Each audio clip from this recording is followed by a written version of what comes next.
Creator and sustainer of all things and all people, you are the source of all wisdom and light. Enlighten our minds to receive your guidance, so that you may lead us into true wisdom. May all that we say and do in the service of this county, whether as an elected member or as an officer, be in accordance with your will and for the good of your people. Amen. Thank you much. Please sit down.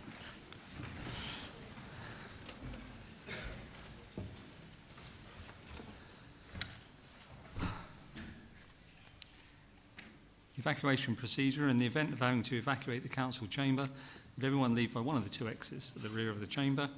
Officers will be on hand to assist any disabled persons.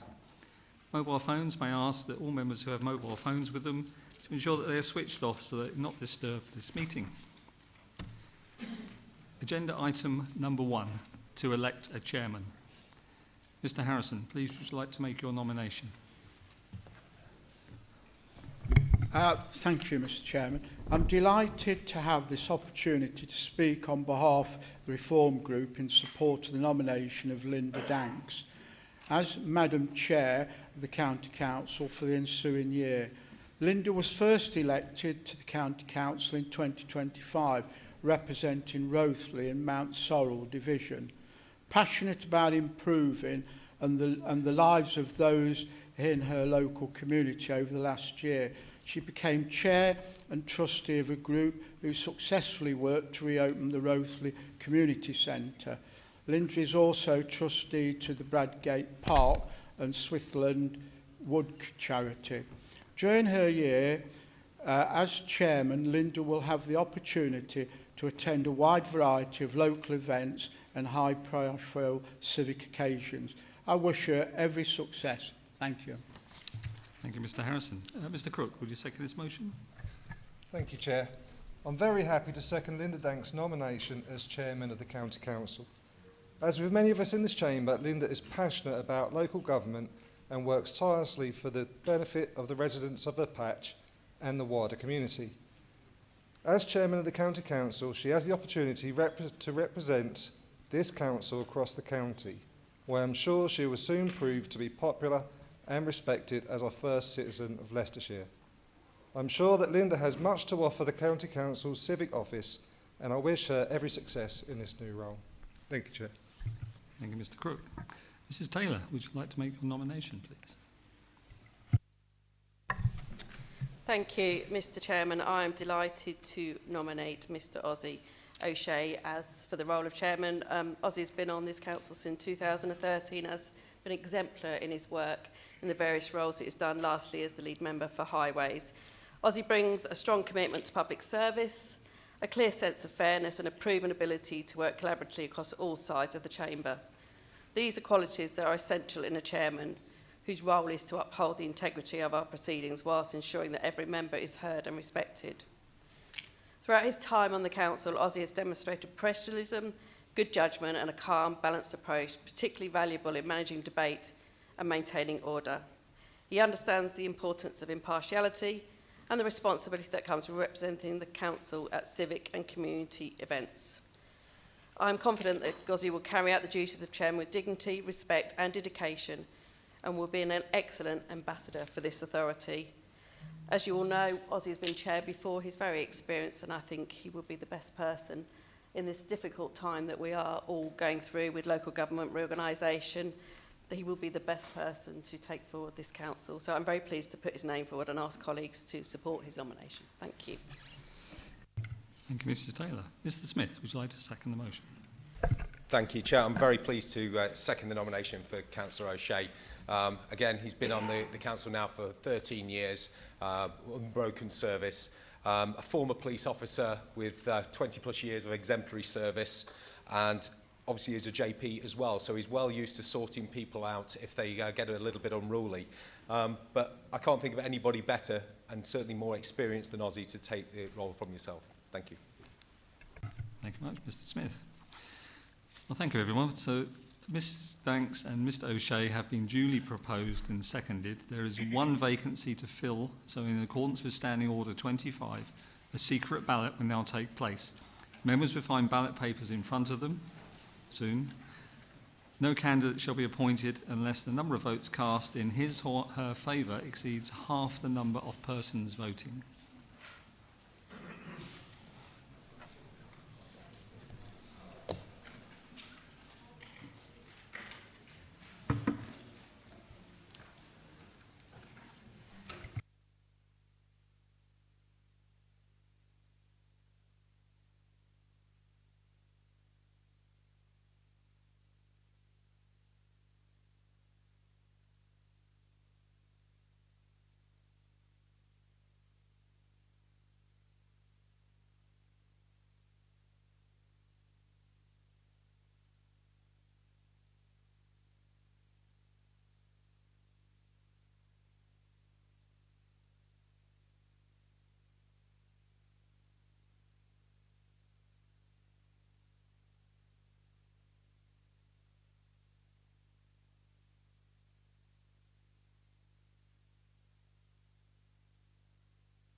Thank you, Mr Chairman. The ballot papers have been counted and there are 24 votes for Mrs Danks and 18 votes for Mr O'Shea and 12 abstentions. So in accordance with Standing Order 27.5, this result is final and conclusive. So Mrs Danks is therefore elected as Chairman for the municipal year 2026-27.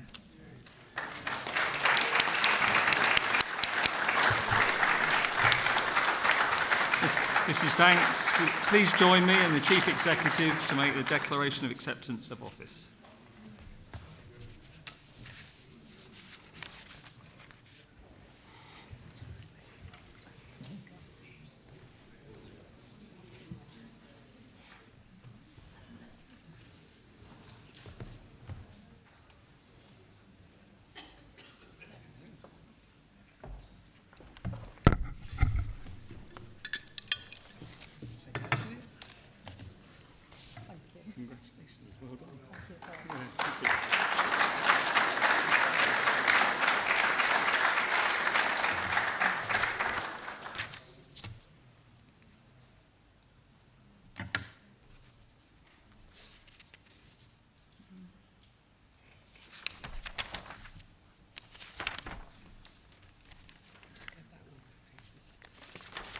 This one.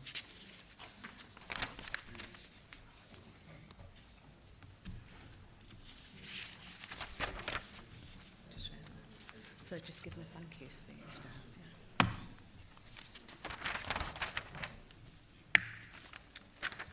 Yeah. Okay.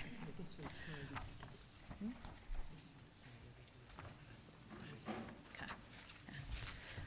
I, Mrs Linda Danks, a resident of the county of Leicestershire, having been elected to the office of Chairman of Leicestershire County Council, do hereby declare that I take the said office upon myself and will duly and faithfully fulfil the duties thereof according to the best of my judgment and ability. I undertake to be guided by the County Council's Code of Conduct for elected members in the performance of my functions in that office, dated this, the 13th day of May 2026.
I'd just like to read out a thank you speech, please.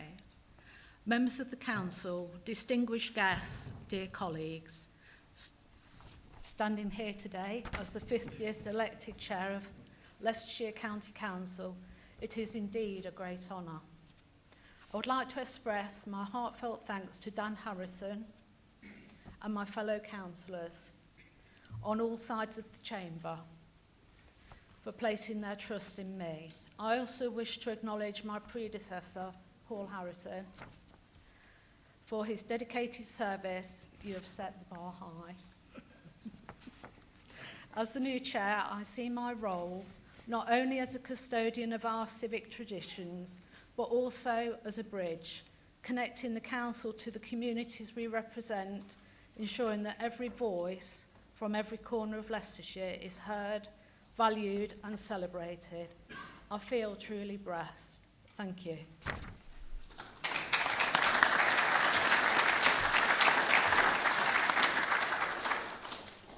Mr. Dan Harrison, I know you'd like to say a few words about Paul.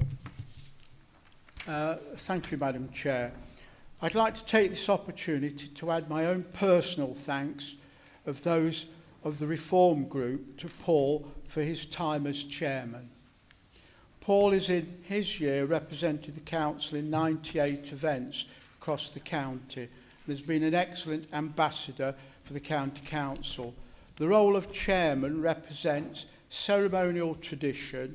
That is why so many organisations wish to invite the chairman, regardless of size of the organisation or the size of the event. Having the chairman attend provides a real sense of occasion and civic pride. I would like to conclude by expressing the thanks of my group for everything that Paul has done for the County Council over the past year. Thank you.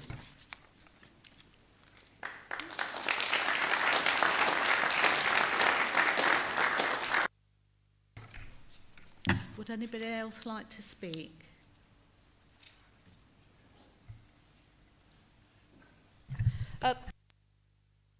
Yeah. Thank you, Madam Chairman. Welcome to your role, and I wish you all the best for your year in office.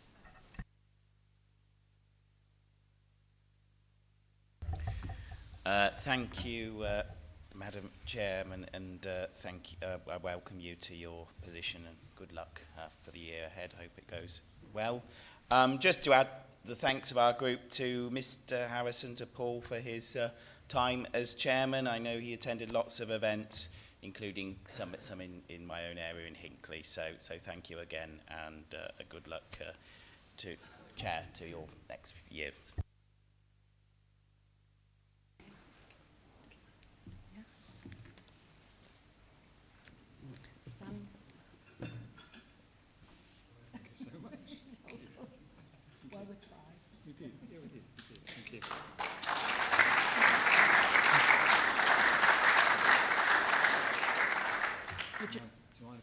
Yeah, would you like to make a speech? Let's stand up. It's slightly unusual. I can read my own speech, actually, so that's great. Madam Chairman, members of the Council, officers, honorary aldermen, ladies and gentlemen. Firstly, may I offer my warmest congratulations to Councillor Linda Danks on her election as Chairman of Leicestershire County Council for the coming civic year. Linda, I know you will carry out this important role with dedication, dignity and great commitment to the people of Leicestershire. I wish you every success and happiness during your year of office, and I know our council and county will be exceptionally well served under your leadership. It's hard to believe that a full year has passed since I was elected as your chairman. Serving in this role has been one of the greatest honours and privileges of my life. The office of chairman carries not only ceremonial responsibility, but a unique opportunity to meet the remarkable people who make this county what it is. Over the past year, I've attended countless community events and visited across Leicestershire. Everywhere I've gone, I've seen firsthand the pride, resilience and community spirit that defines our county. Some of the most memorable occasions for me were not only the major civic events, including our armistice commemorations, but also the events that brought together the people who make this council what it is every single day. The children's Christmas party and the recent volunteers evening at County Hall were particularly special occasions for me. They reflected the warmth, dedication and community spirit that exists throughout this authority, and it was a privilege to spend time with so many colleagues, volunteers and families who contribute so much to the life of this county. Those occasions reminded me that the strength of this council does not simply lie within this chamber, but in the people who work tirelessly, often behind the scenes, to support our residents and communities every day. What has impressed me most is the generosity of people who quietly give their time, energy and compassion to help others, often without recognition and always without seeking reward. From volunteers and carers to teachers, emergency service personnel, community leaders and local businesses, there are so many people working tirelessly behind the scenes to make Leicestershire a better place for all. This year has reinforced something important to me: local government matters. The decisions taken in this chamber affect the daily lives of our residents, and while we may not always agree politically, we are united by a shared commitment to serve the people of Leicestershire to the very best of our ability. I would therefore like to thank all members of the council from every political group for the courtesy, support and friendships you have shown me throughout my year in office. My thanks also go to the Chief Executive, senior officers and all council staff for their professionalism, advice and dedication.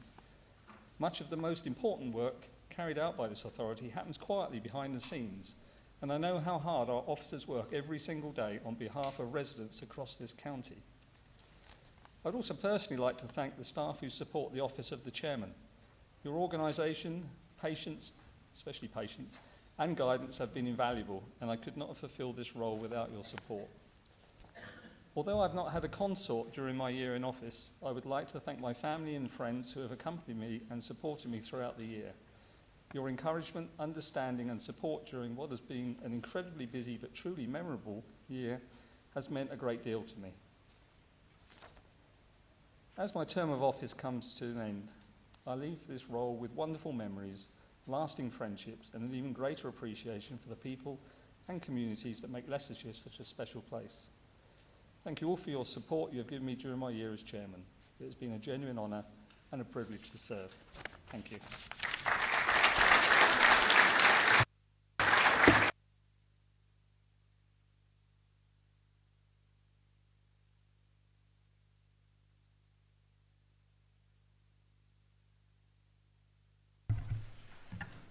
Okay.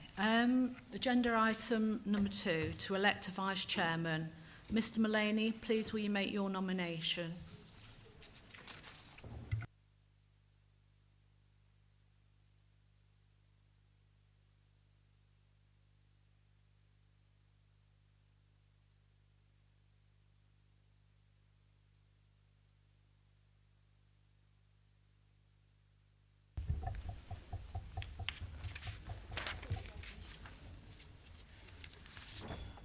Okay, well, I'm delighted to nominate my colleague Linda Broadley for the office of Vice Chairman of the County Council for the ensuing year. Linda is a long-standing member of the County Council, having first been elected in 2017 and so is now in her 3rd term of office. She also serves on Oadby and Wigston Council. She's well known in her division of North Wigston, and I'm sure Linda will soon become more widely known across the county as she takes on this civic role over the coming year. So I'm delighted to nominate my colleague Linda Broadley for the role. Mr Bray? Yes, I'm very happy to second Linda's nomination for Vice Chairman of the County Council, and I hope that Linda and Frank have a very enjoyable year. Mrs Taylor, please will you make your nomination? Thank you, Madam Chairman. I just want to add my thanks to the Chairman, Mr Harrison. I was expecting us to be able to thank him for his office afterwards, so I want to give my thanks for Paul on behalf of the Conservative Group for his year in Chairman. I'm delighted to nominate Brenda Seaton for the position of Vice Chairman. Brenda has consistently demonstrated dedication, professionalism and a strong commitment to serving both this council and the wider community. She brings a thoughtful and balanced approach to her work alongside a clear understanding of the responsibilities that come with this important role. Her ability to work constructively with colleagues across the chamber, combined with her reliability and attention to detail, makes her well suited to support Madam Chairman and to step into that role when required. Brenda's calm and considered manner will help ensure that our meetings continue to be conducted fairly, efficiently and with respect to all members. I'm confident that Brenda will carry out the duties of Vice Chairman with integrity and distinction and will be a credit to this council. I'm very happy to put her name forward and commend her to colleagues. Thank you. Mr Smith, please will you second the nomination? Thank you, Madam Chair. More than happy to second Mrs Seaton.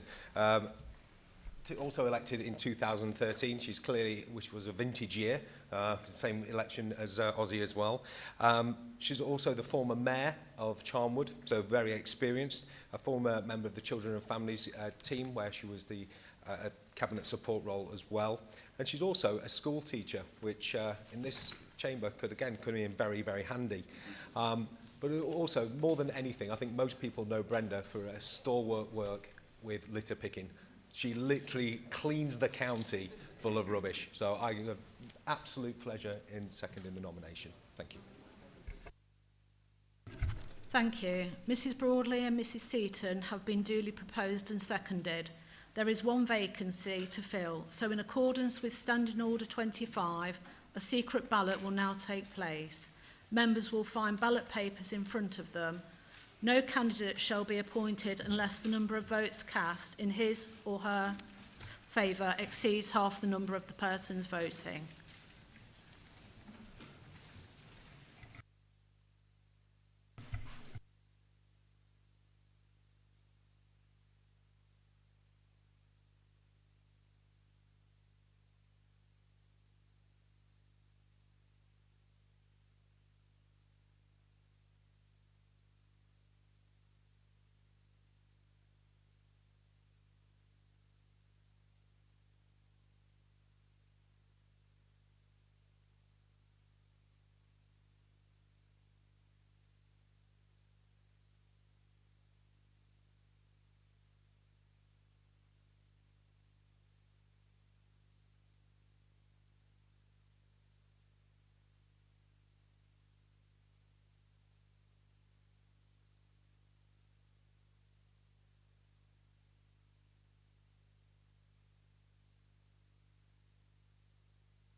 Thank you, Madam Chair. The ballot papers have been counted and there are 36 votes for Mrs Broadley and 18 votes for Mrs Seaton and no abstentions. In accordance with Standing Order 27.5, this result is final and conclusive. So Mrs Broadley is therefore elected as Vice Chairman for the municipal year 26 to 27.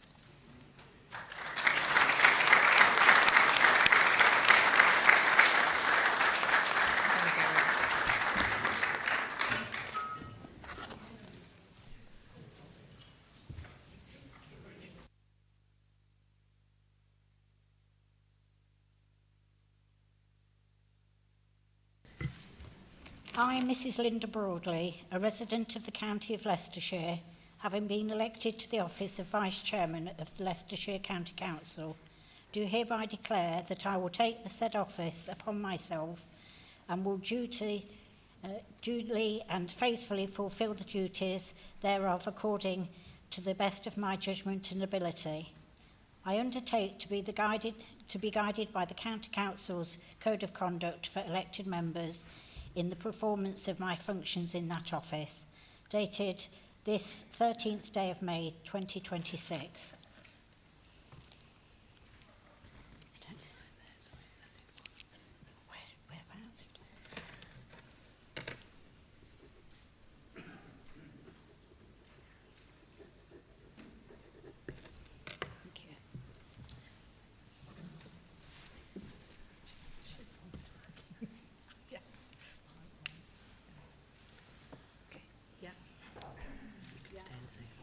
Congratulations, Linda, on your appointment.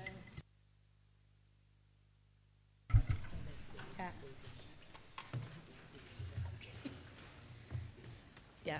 Congratulations, Linda, on your appointment. I'm looking forward to working with you. Would you like to say a few words? Thank you, Madam Chairman. I'd just like to thank everybody who actually voted and supported me today. It means a lot. This has been a difficult year for me, and so this just puts a nice little cherry on the cake, and I look forward to supporting all the residents of Leicestershire and obviously supporting Madam Chairman in her role. Thank you.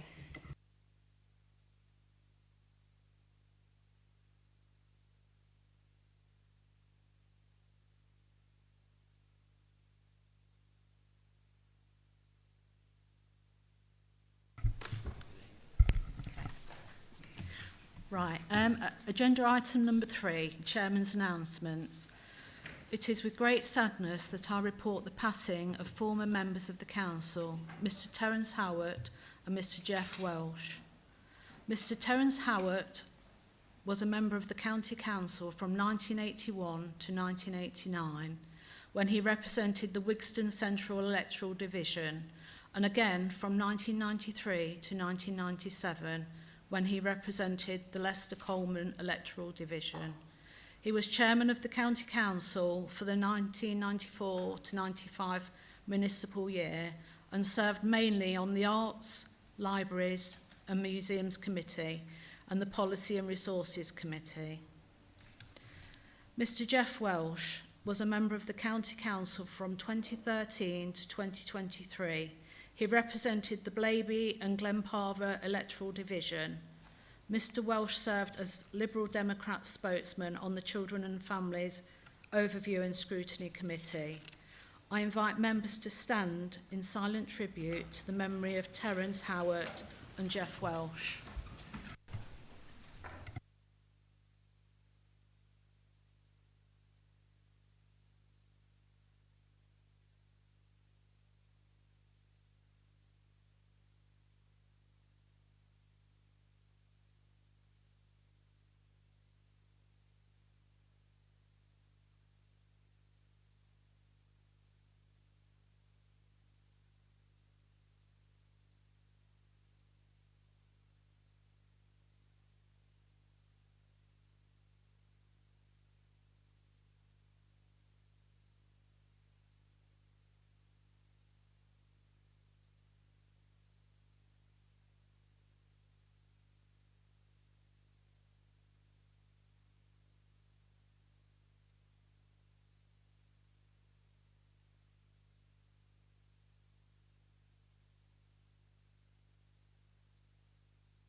As a prelude to Armed Forces Day, there will be an Armed Forces Day flag-raising ceremony at our Stand Easy Memorial on Monday, the 22nd of June at 10:30 a.m. All members will be invited, and I do hope you will be able to join me for what I am sure will be a successful event to recognise our armed forces. On Saturday, the 27th of June, together with the Lord Lieutenant and Lord Mayor of Leicester, I will be attending Armed Forces Day Parade in Leicester City. The parade will include service personnel, veterans and cadets who will march through the streets of Leicester. The salute will be taken by the commander of the Navy ship recently affiliated with Leicester and Leicestershire, HMS Daring. Following the parade, there will be an open-air drumhead service in Jubilee Square. I would ask all members, if they can, to come into the city and watch this fitting tribute to our armed forces and veterans. County service. I will be hosting a county service later in the year, and all members will receive an invitation in due course.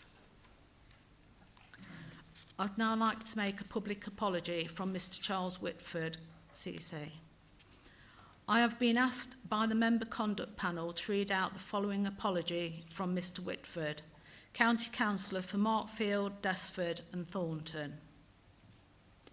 I accept the findings of the investigation report and the member conduct panel's decision that I have breached the code of conduct on a number of counts.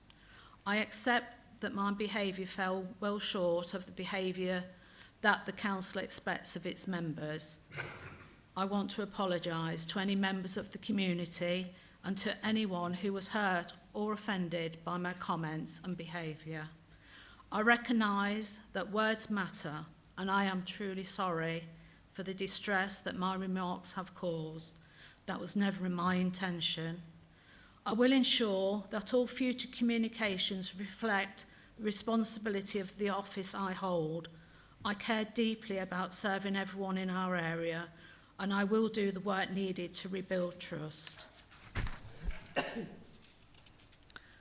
Move on now to agenda item number 4, to receive the report of the returning officer. Jane, will you present your report? Chairman, I present the report of the returning officer on the election of Dr D North to the County Council at the by-election held on the 16th of April 2026. Thank you. Dr North, congratulations on your election and welcome to the County Council.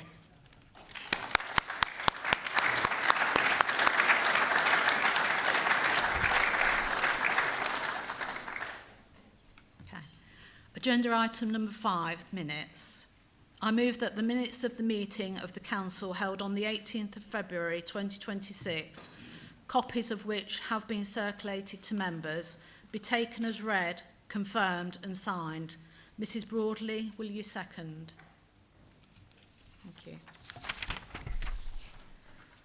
Agenda item number 6, declarations of interest. I invite members who wish to do so to make declarations of interest in respect of items on the agenda for this meeting.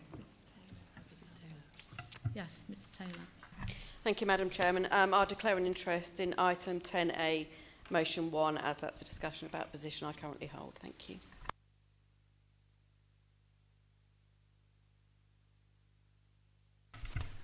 Agenda item number 7, questions asked under Standing Order 7, 1, 2 and 5. There are no questions asked under Standing Order 7, 1, 2 and 5. Agenda item number 8, to receive position statements from members of the Cabinet. I will now invite the leader to make a statement. When the leader has finished his statement, I will invite members to speak. If you wish to speak, please raise your hand and I will call you to speak. I will invite Mr Mullaney and Mrs Taylor as leaders of the opposition to speak last before the leader's right to reply.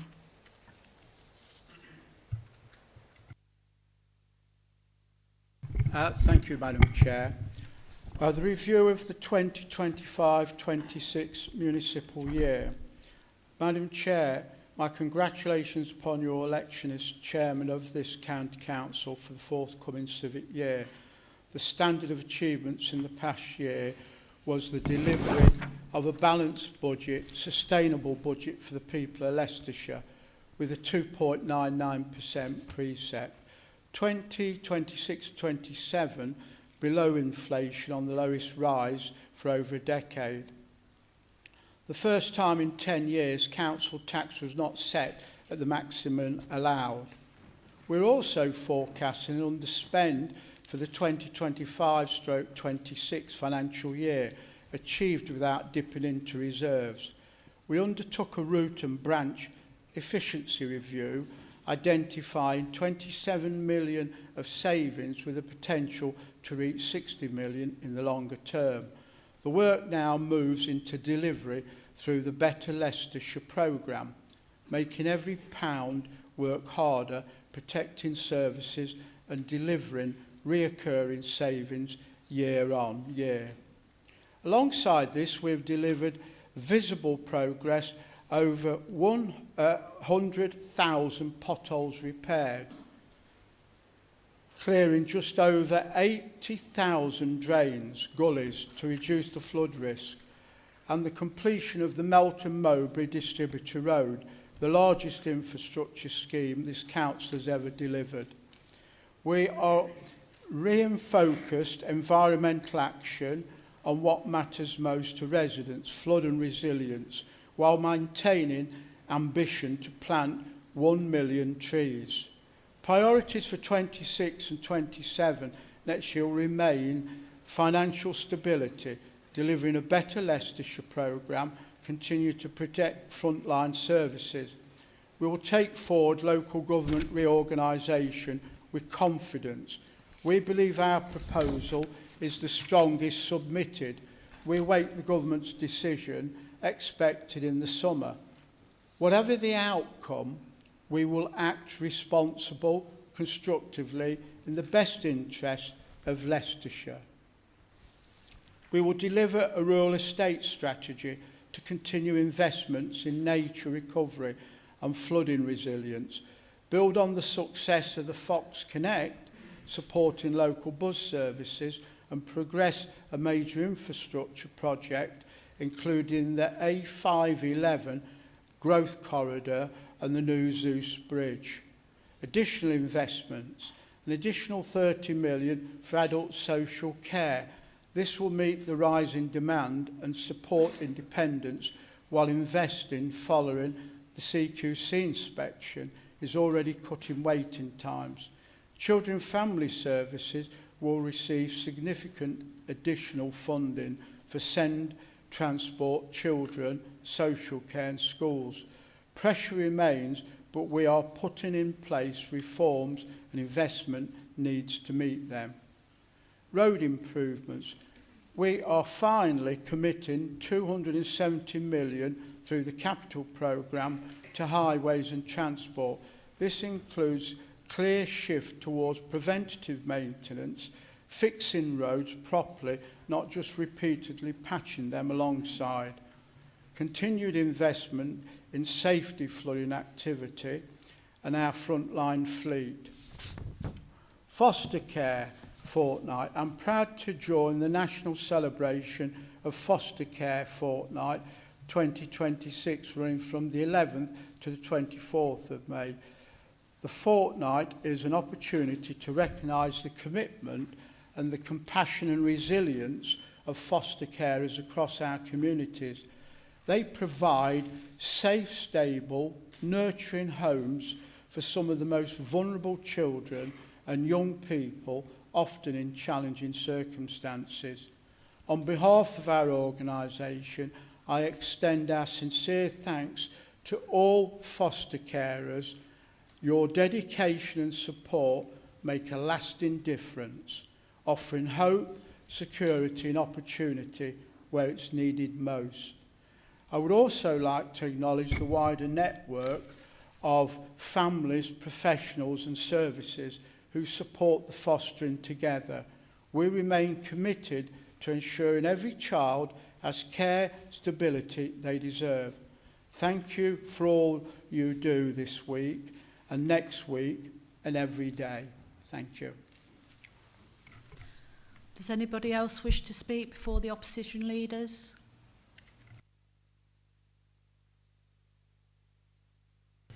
Yes, Mr. King. Yes, thank you, Madam Chairman. And I thank Mr Harrison for his report and his comments. I have a question for him, but then I've got a couple of comments as well. So the question is, your national leader, Mr Farage, says no deals with any other party. And the leader of the Lib Dem group here, Ed Davey, last week said they'll do no deals with Reform. So I'd like you to be fully transparent about this, if you can, and to answer whether any deals have been done by Reform, Leicestershire, with Mr Mullaney and Mr Bray as the leadership of the Lib Dem group at Leicestershire. Because what's happened today, it does seem that yet again another behind-the-doors deal has been done by the Lib Dems here with yourselves. And I'm just trying to understand if that is the case and you've all gone against your national party leaders' edicts. But what I wanted to do was just move on to your comments about the what you say is a watershed moment. Well, it is a watershed moment, but not for the reasons you say. It's a watershed moment because what we've now discovered, and you've discovered, is that council tax has had to be increased. It hasn't been decreased. It has been increased. That Doge was a fantasy saving schemes. This is going to cost, as we discovered at scrutiny on Monday, nearly £23 million to be paid in advance by this council to international consultants before we see any efficiency gains at all. Well, over the 3-year period. And we might see some before the end of the 3 years, but to get our 23 million back, thereabouts, we've got to wait 3 years. In between now and 3 years' time, local government reform is going to happen, and that is the piece that's missing in your remarks. There's no I know we don't know the outcome of that yet, but it is concerning that your comments about the financial savings and all the rest of it doesn't acknowledge the fact that LGR is going to happen, and actually a lot of these savings may never ever happen because LGR may interrupt all of that, because there could be a different structure of the councils, and those councils may decide to do things differently to what is now being proposed by Leicestershire. That's just a statement of fact and reasonable situation. So that's the point I wanted to make, and I'd be grateful if you could answer the point about whether any backroom deal has been done between yourselves and the Liberal Democrats, in the interests, as the Chair said, being fully transparent and open about everything, and I do hope that you will be. Thank you. Thank you, Mr King. Mr Bray. Yes, I can perhaps help Mr King there, Madam Chairman. I can state categorically that there are no deals between the Liberal Democrats and Reform, as has been said in the past. Our position is quite simply this. We accepted the results of last year's local elections. We accepted which party got the biggest group, unlike our friends here who don't seem to realise that they lost and they still want to run the place like that they have done over 20 years in the arrogant manner that they have done. Our position here as the Liberal Democrat group is that we will work constructively with anybody who wants to work with us on ideas that we will share. For example, we were very pleased that some of our amendments to the budget was taken. And it actually, and I never thought I would say this, it has actually been quite a refreshing change to the leadership of the County Council, in that the leadership of the County Council were absolutely prepared to listen to other groups, which would never ever happened. For 20 years we were ridiculed by the Conservative group when we put any ideas forward, which you would then vote down, and then miraculously 2 meetings later they'd come forward as their own ideas. So that's exactly what's happening. So there are no deals. Our position is very clear. As we said last year, we will abstain on all the appointments. The Reform Group do have the right, as they got the most votes and the most seats in the elections, to put forward the appointments, and we will abstain on those appointments. But where we do disagree with them, like we did on the SEND reforms, we will say so and we will act accordingly. And that's what we will continue to do. Thank you, Madam Chairman.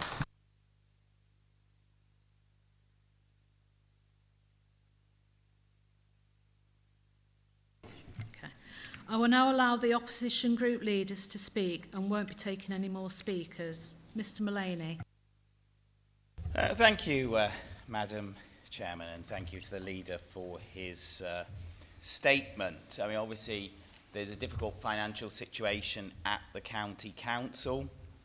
There has been for many years. We obviously suffer from the general reduction in government funding for councils, which has taken place in recent years, but we also doubly suffer because we have continued under this government, as we were under the last government, to be the worst funded county council. In terms of the efficiency review, if any money is saved without having to cut frontline services, then obviously we would welcome that. But as I've said, I maintain some scepticism about the efficiency review in terms of the fact that it does only bring about fairly limited savings in the first few years.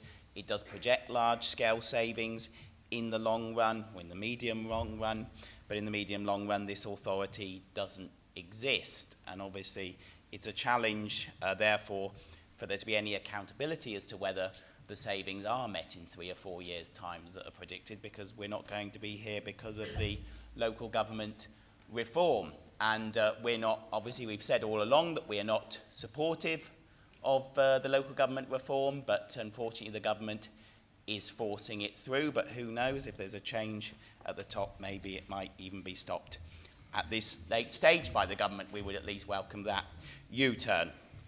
In terms of farming, I'm glad to welcome the commitment to the rural estate strategy and the commitment to farming, and I hope that will also include the continuing support for farms such as the Middlefield Farm in Hinckley, which are important assets in the community. I congratulate all the foster families for the good work that they've done for the community as well, and add my congratulations. In terms of Mr King's comments, I think they've largely been dealt with by my colleague, Mr Bray, in his comments. But clearly, if there was any deal between myself and Reform, then I'd now be Deputy Leader of the County Council, which I'm clearly not. I'm Leader of an opposition group. I'm not even Chairman of any of the commissions. So clearly, we are here to be critical of the administration, as I have just been over the efficiency review. But where we can find agreement, we will agree with the administration. Where we are in disagreement, we will disagree with them. That's what I think is best for the residents of Leicestershire. I do find that the leadership of the County Council is more receptive to listening to the points that we put forward than the previous Conservative administration was, who just generally ignored us, and we have managed to make some alterations to policies.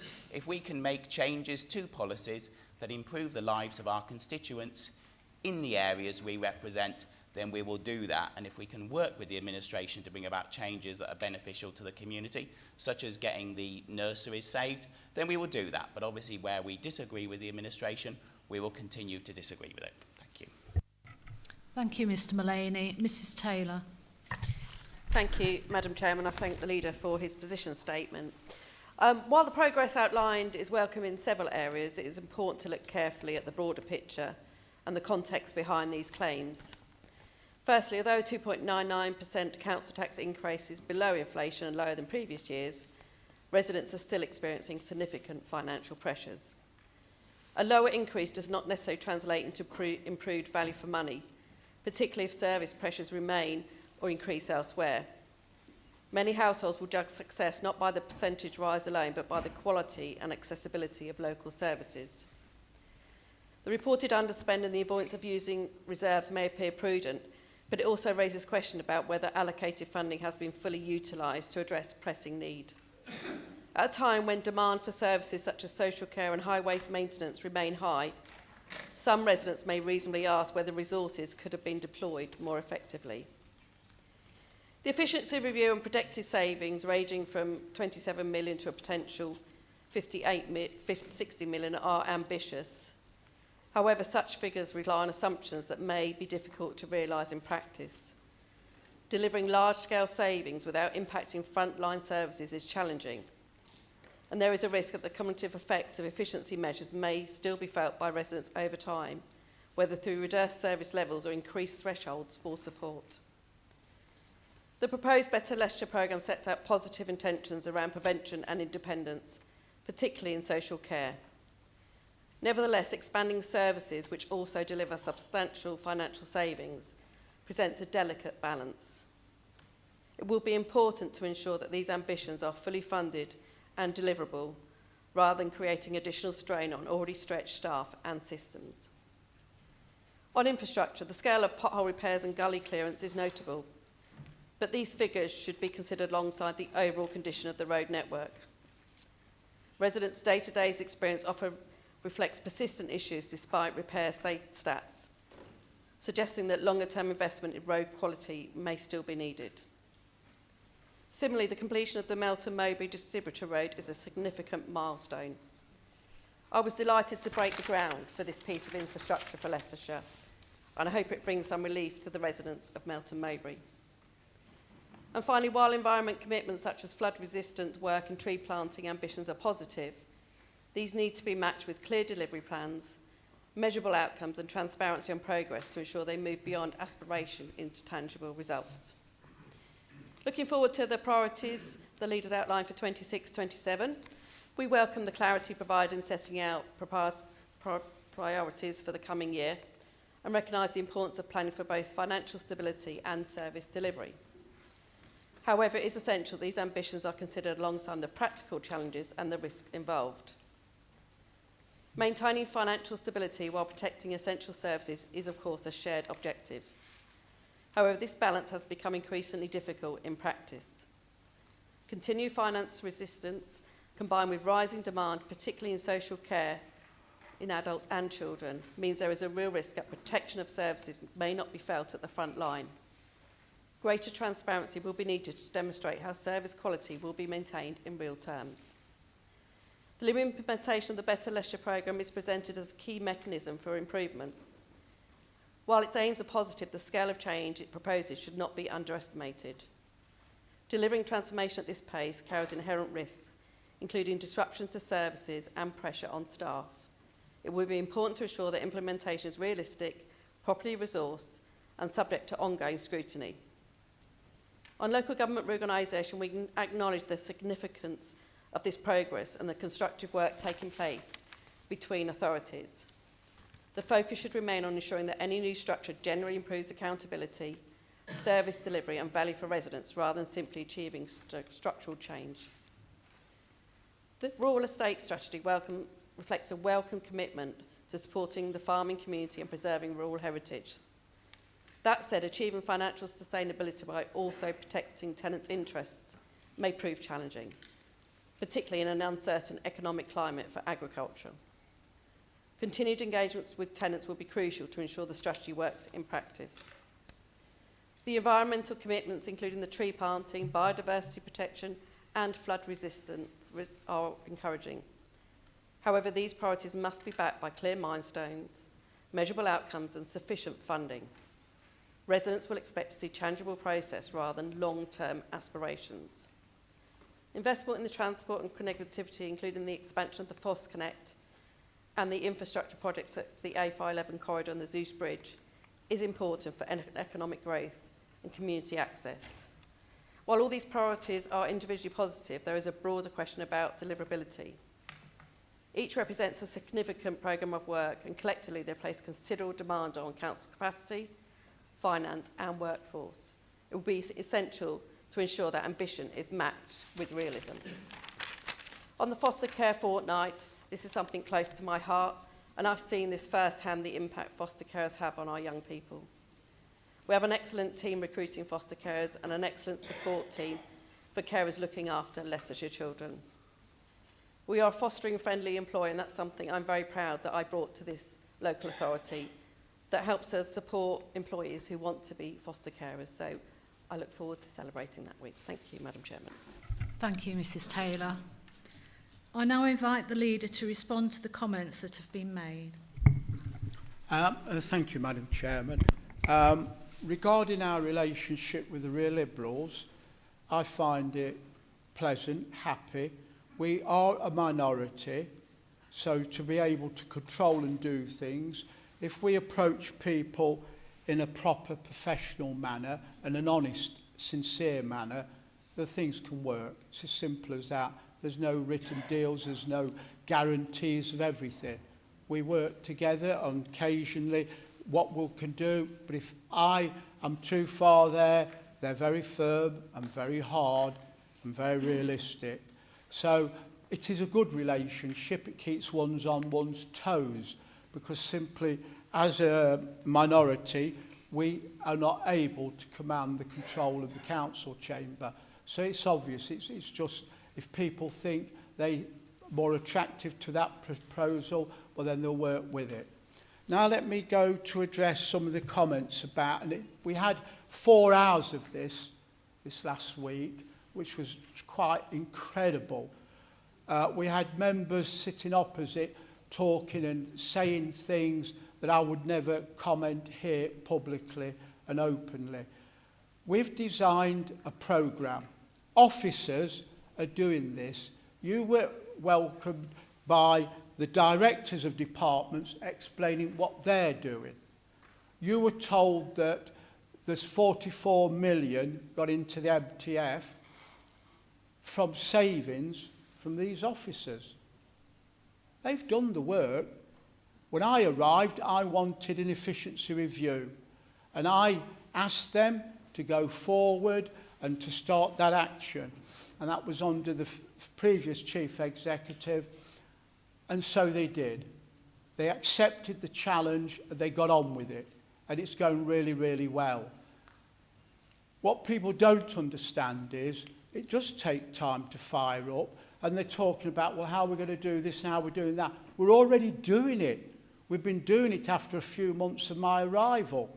Once we realised what we were going to do, and we'd have to go out to tender, we've got legal processes, so it wasn't until November from May. But in the interim period, our officers are looking carefully and working, and the results are there.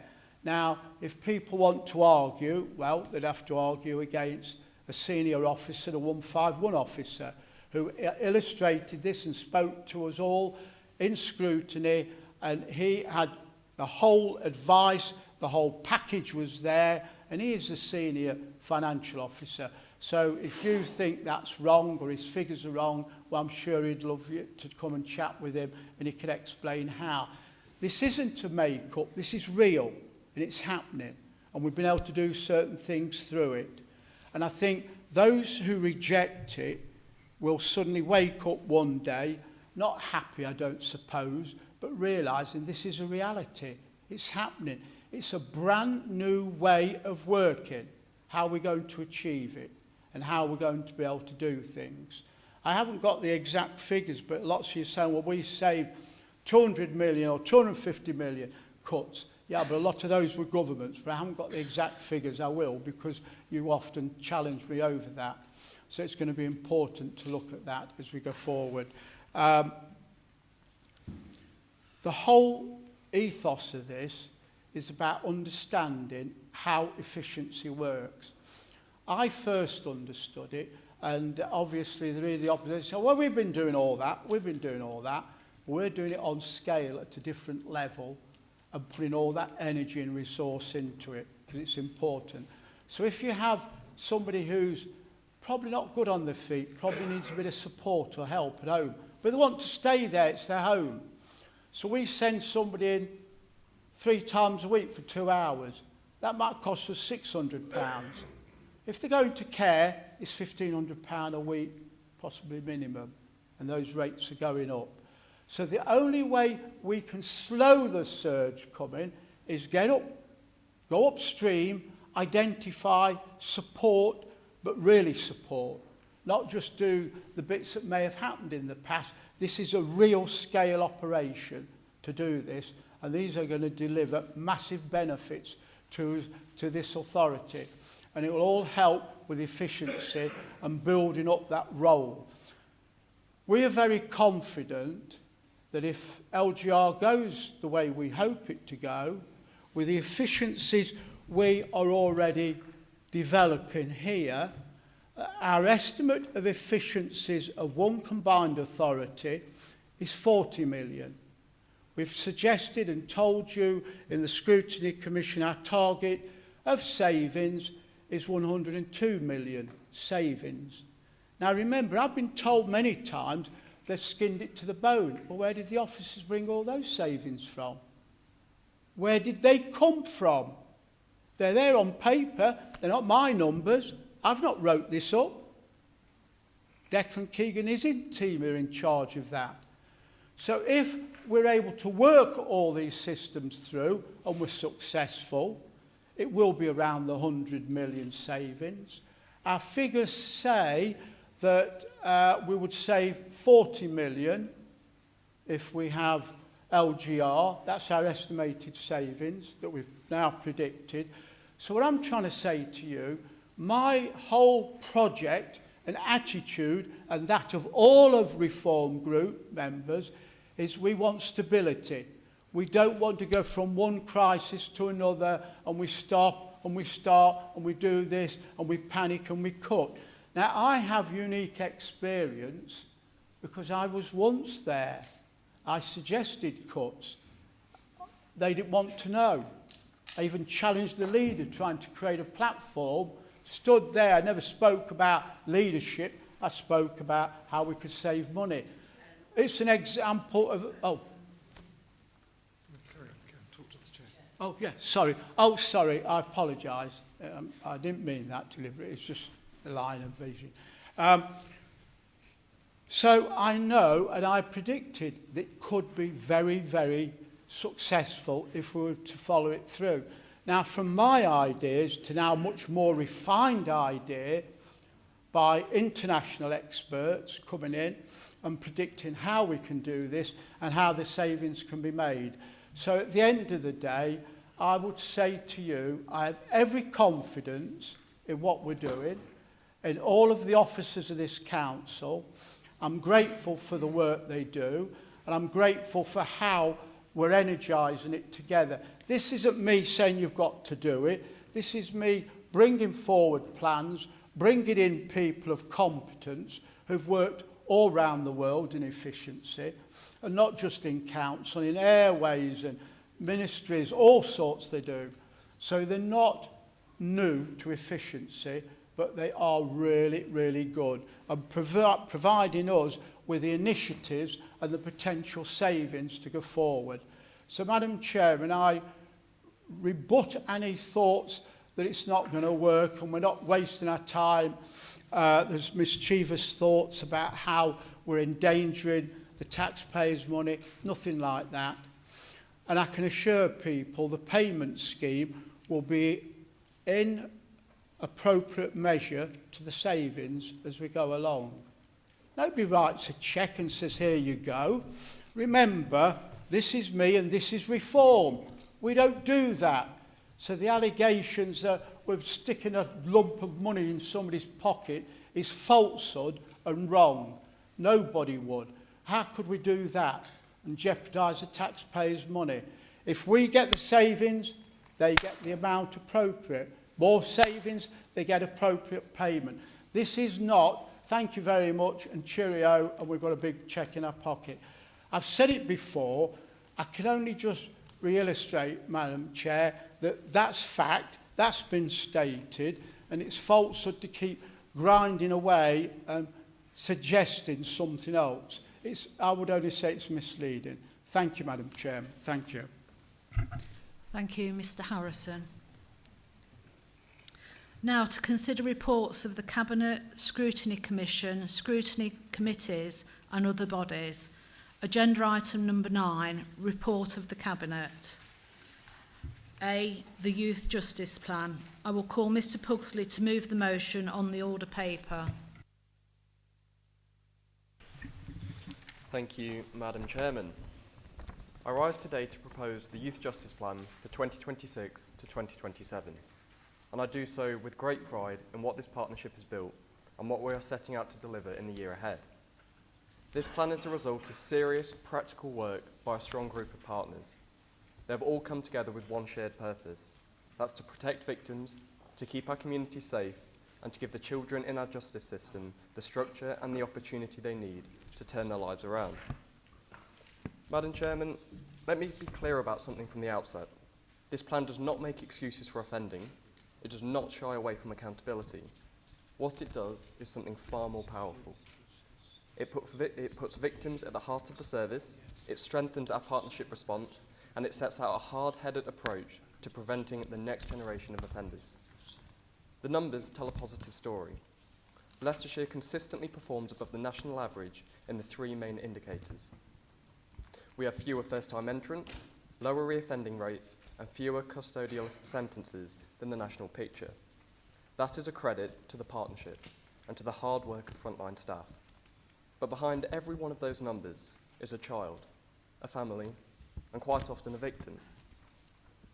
This plan sets out 5 clear priorities for the year ahead, and I want to take a moment to walk through what each one will deliver. First, we will improve education, employment, and training outcomes for children involved in youth justice, because the surest route away from crime is a sense of purpose, the discipline of work, and the pride that comes with earning your own way. This year, we will be exploring the development of a social enterprise specifically focused on getting these children into work and learning. That is practical, that is sensible, and that's the kind of approach that delivers real results. Second, we will strengthen the health and wellbeing support available to these children.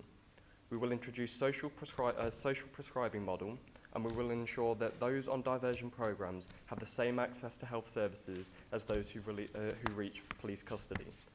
Tackling the underlying issues early stops them from becoming bigger problems later on, and that protects all of us. Third, we are transforming the offer for victims. Through our new restorative approaches team, victims will be heard, supported, and given a genuine voice in the decisions that affect them. The redesigned Victims Impact Statement gives them the space to describe the real, ongoing effects on their lives, and the voice of victims will directly shape how this service operates going forward. That is exactly the way it should be. Fourth, we will make sure that every child at risk of entering the criminal justice system has a clear pathway to support. This year, we will develop a triage process for every child who comes into contact with Leicestershire Police, working alongside the Violence Reduction Network and embedding Young Futures prevention panels across the partnership. Catching problems early saves lives, saves victims, and saves the taxpayer the cost of a lifetime in the system. And fifth, Madam Chairman, we are delivering a coordinated response to children at the highest risk of harm, exploitation, and serious violence. Knife crime is one of the most serious threats facing our young people, our families, and our communities today. From the 1st of April this year, new knife crime duties came into force, and I'm proud to say that Leicestershire is fully compliant.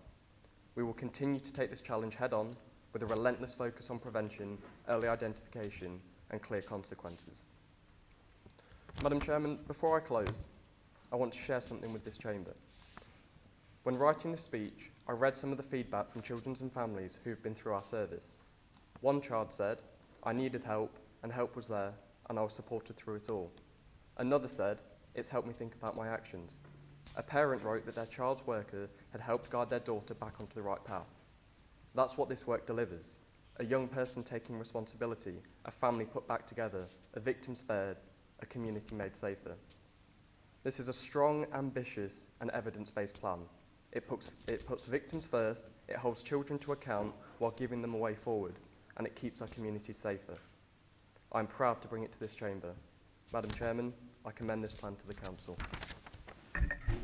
Thank you, Mr Pugsley. Mr Dan Harrison, will you second the motion? Madam Chairman, I'm pleased to second this motion. The support of the Youth Justice Plan being presented to the full Council. This is an important plan of the county, our county, because youth justice is about both accountability and care. We must never lose sight of the impact that offending has on victims, their families, and our wider communities. They deserve to be acknowledged and to be heard, and to know that we take their experience seriously. At the same time, many of the children who come into the youth justice system have themselves experienced trauma, neglect, exploitation, or instability. And if we are to reduce reoffending and improve public safety, we must respond with both firmness and compassion. What this plan offers is a clear and balanced approach, prevention where possible, intervention where necessary, and a strong partnership working throughout.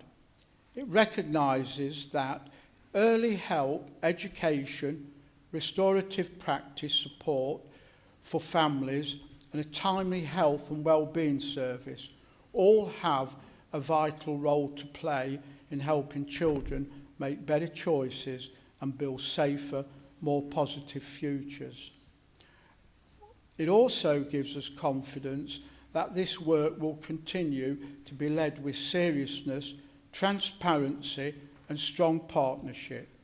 Oversight, and above all, it reflects our commitment to safer communities, better outcomes for children and proper recognition of those that have been harmed. I've spoke with the team here. I invited them into my office and we sat and chatted. And I was truly, truly impressed with the work and what they actually do and how they help people, how they prevent children going before magistrates, how they're stopping that start, that it could be the start of a really terrible life ahead. It is absolutely incredibly important that we do this to try and support those in need. And you've got to believe me, there's lots of people out there who need that service. This isn't one there that sit around and wait for the doorbell to ring. So therefore, for those reasons, Madam Chair, I'm happy to second the motion and support the approval of this Youth Justice Plan by the full Council. Thank you. Thank you, Mr Harrison. Mr O'Shea. Thank you. Just a point that as a JP and the colleagues who are JPs, are we able to vote on this?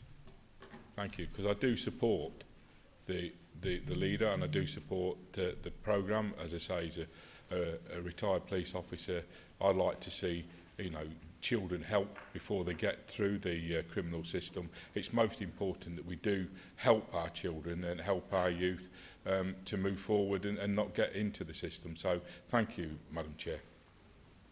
Thank you. Mr Balls. Thank you very much, Madam Chair. I want to support this plan. At the very heart is the children and families in which we're trying to prevent entering the service. It's heartening to see we have low numbers entering it, but actually getting there, like Councillor O'Shea just said, and preventing them entering it in the first place is equally as important. The holistic nature of this plan as well is heartening to see. By educating, by targeting those most at risk, has to be how we do everything at this council. I'm also really pleased to see that despite not being obliged to, we contacted children and families and I got their input into this and their fingerprints are all over this and it's so important as well. So I fully support the plan and thank you for bringing it forward. I only wish it was longer than the 1 year we're planning for. Thank you, Mr Bowles. Mrs Taylor. Thank you, Madam Chairman. And yeah, I will be supporting this strategy. It's something that I worked on when I was a lead member for 7 years. It's something really, really important. And I think at the bottom of all this is the prevention agenda. We prevent children from going into the youth justice scheme. And that's something we do really, really well by working across the councils. Also with our community safety partnership colleagues in all the districts and boroughs, we work really closely with them to ensure that it's across the whole of Leicestershire. So some really good collaboration between us and all the districts and boroughs. So it's something that I'm very pleased to support today. Thank you. Thank you, Mrs Taylor. Anybody else wish to speak? Okay. Before we move to the vote, are there any other members wishing to speak? We will now take a vote on the motion. Everybody agreed? Yeah? Okay. All in favour? Same thing. Okay. Any against? No. Okay. Are you all happy to take a 10-minute break? Yeah? Okay.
Okay, we'll proceed. Dates of council meetings 2025 to 26 and 2026 to 27. I will call on Mr Dan Harrison to move the motion on the order paper.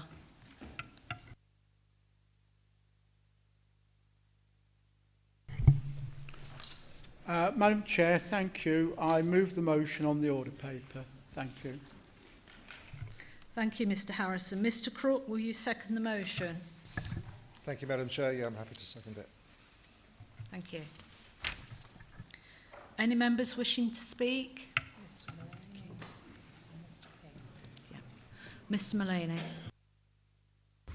Thank you, Madam Chair. I was just looking through the list for 27-28, and I noticed it only lists 4 meetings. It doesn't have a July meeting. I don't know if that's a mistake. Is it a mistake? Right. It's in the report. Okay, fine. So as long as there's going to be 5 meetings, that's fine. Because obviously we had a reduction from 6 to 5, and I don't think we want it any further. Okay. Thank you, Mr Mullaney. Mr King. Thank you, Chair. Just to ask a question, really. The list of meetings assumes that LGR is not happening.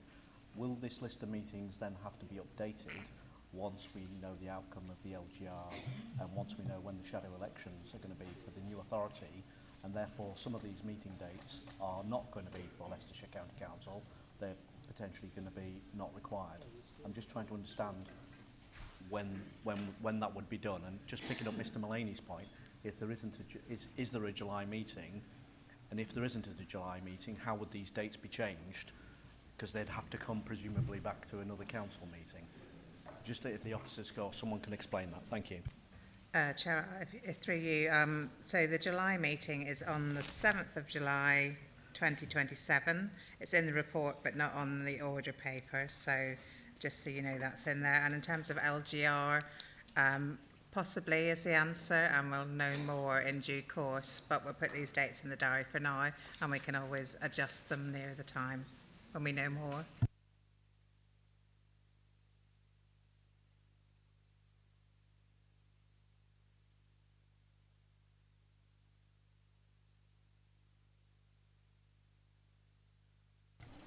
All agreed?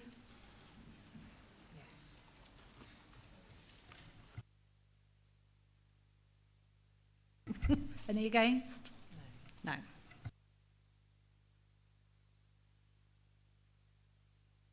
Yeah, so all passed.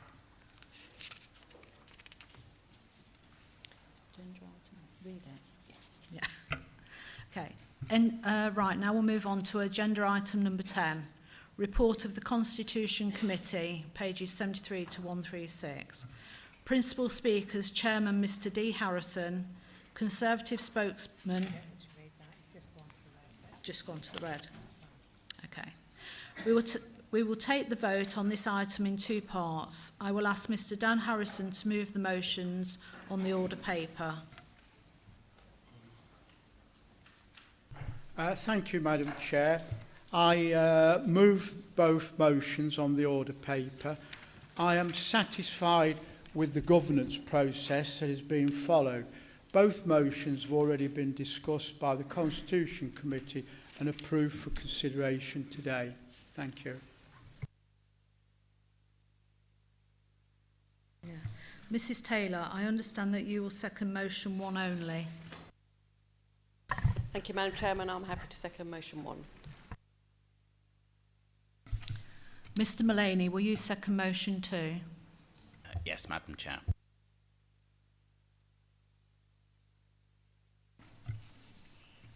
Anybody like to speak? Mr. King. Yeah. Mr King. Yeah, thank you, Chair. Taking on board that what I was told earlier by Mr Bray and Mr Harrison, that they haven't done any backroom deal, I am slightly bemused by this proposal from the Constitution Committee to basically have a rotation of the Scrutiny Commissioner.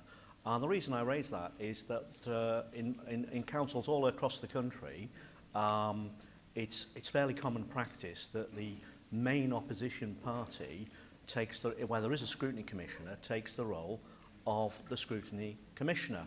Now, it is the case that when this group was in charge of the County Council, the main opposition group at that time happened to be the Liberal Democrats, and they were afforded the luxury of having the Scrutiny Commissioner. The Conservative group didn't seek to change the Constitution, and there was another group, the Labour group, did have a number of members. You could argue well, they could have argued that it should have been rotated with the Labour group, and I never recall them ever mentioning that in the 4 years that I was previously on the County Council. So it is somewhat bemusing now to look at this and see that apparently it's now okay to switch it around. I don't think that's right. I think, Chair, given that the longevity of this council is only likely to be 2 years at the maximum, I really can't see what is going to be achieved in messing around now with the Constitution for this role when we have a main opposition group. It is the Conservative group, unfortunately, and that we're not in charge, not that we're the opposition. But you know, it's quite amusing, isn't it, that the group here have been plotting all year to do no confidence in the leader, and we actually have a written note from one of them to that effect. So. You know, so on the one hand, they are doing a deal, and on the other hand, they're trying to undermine it. So, but a point I'm getting at is I don't think this is the right thing, and I will be voting against the proposal to change the Constitution. I don't think it's right. We should keep it as it is, because the longevity of this council, it's not worth changing it now, and that's what I wanted to say. Thank you, Chair. Thank you, Mr King. Mr Bray. Yes, Madam Chairman, I think listening to Mr King, I think it's quite clear why the Conservative group continue to go backwards in local elections and don't seem to have learnt the lessons. He talks about examples from across the country. Let me give you one from closer to home.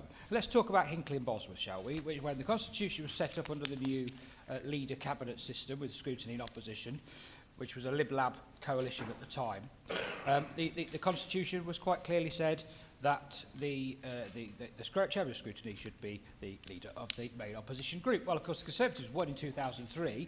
Mr Bill, who most people will remember, was the leader of the opposition at the time, but they wouldn't want him, so they removed it. So the one Labour group member was then put in as chairman of scrutiny. So let's not hear heavily lessons from the Conservatives about changing the rules to suit themselves. And I think you referred to the confidence motion. Well, I think it was me that said it in this council chamber, and I'll say it again.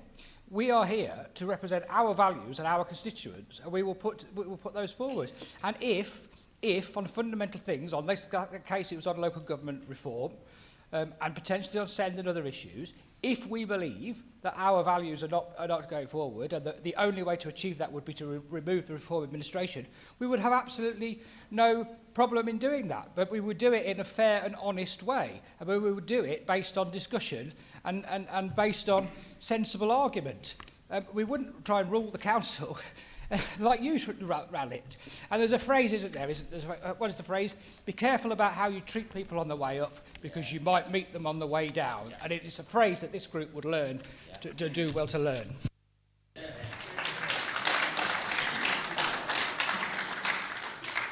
Thank you, Mr Bray. Mr Harrison. Oh, no. No.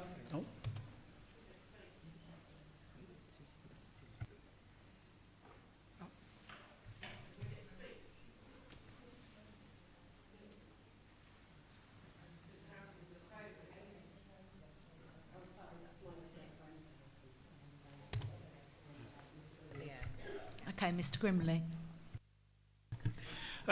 Thank you, Chair. As has been pointed out earlier, the Reform Group is a minority administration, and it would not be impossible for them to become the opposition or one of the oppositions, which would mean, in theory, that 1 year they might be head of Scrutiny Commission, and the next year one of the Labour councillors might do it. We have a group of two if this goes through. So it just seems pretty ludicrous. Well, it probably won't happen, but we know how the Lib Dems like making backroom deals, and it's not beyond the realms of possibility.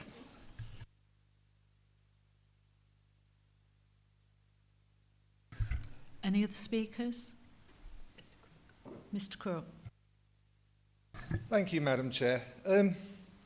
These accusations of backroom deals are quite ridiculous. I want it on record, so we've heard it several times tonight. Our leader's office door has been open to groups throughout this chamber. Just because the Conservative Party choose not to take that offer, they shouldn't be pointing fingers at the other parties that have the sense to say yes and to sit down and discuss and agree things. So these accusations are just ridiculous.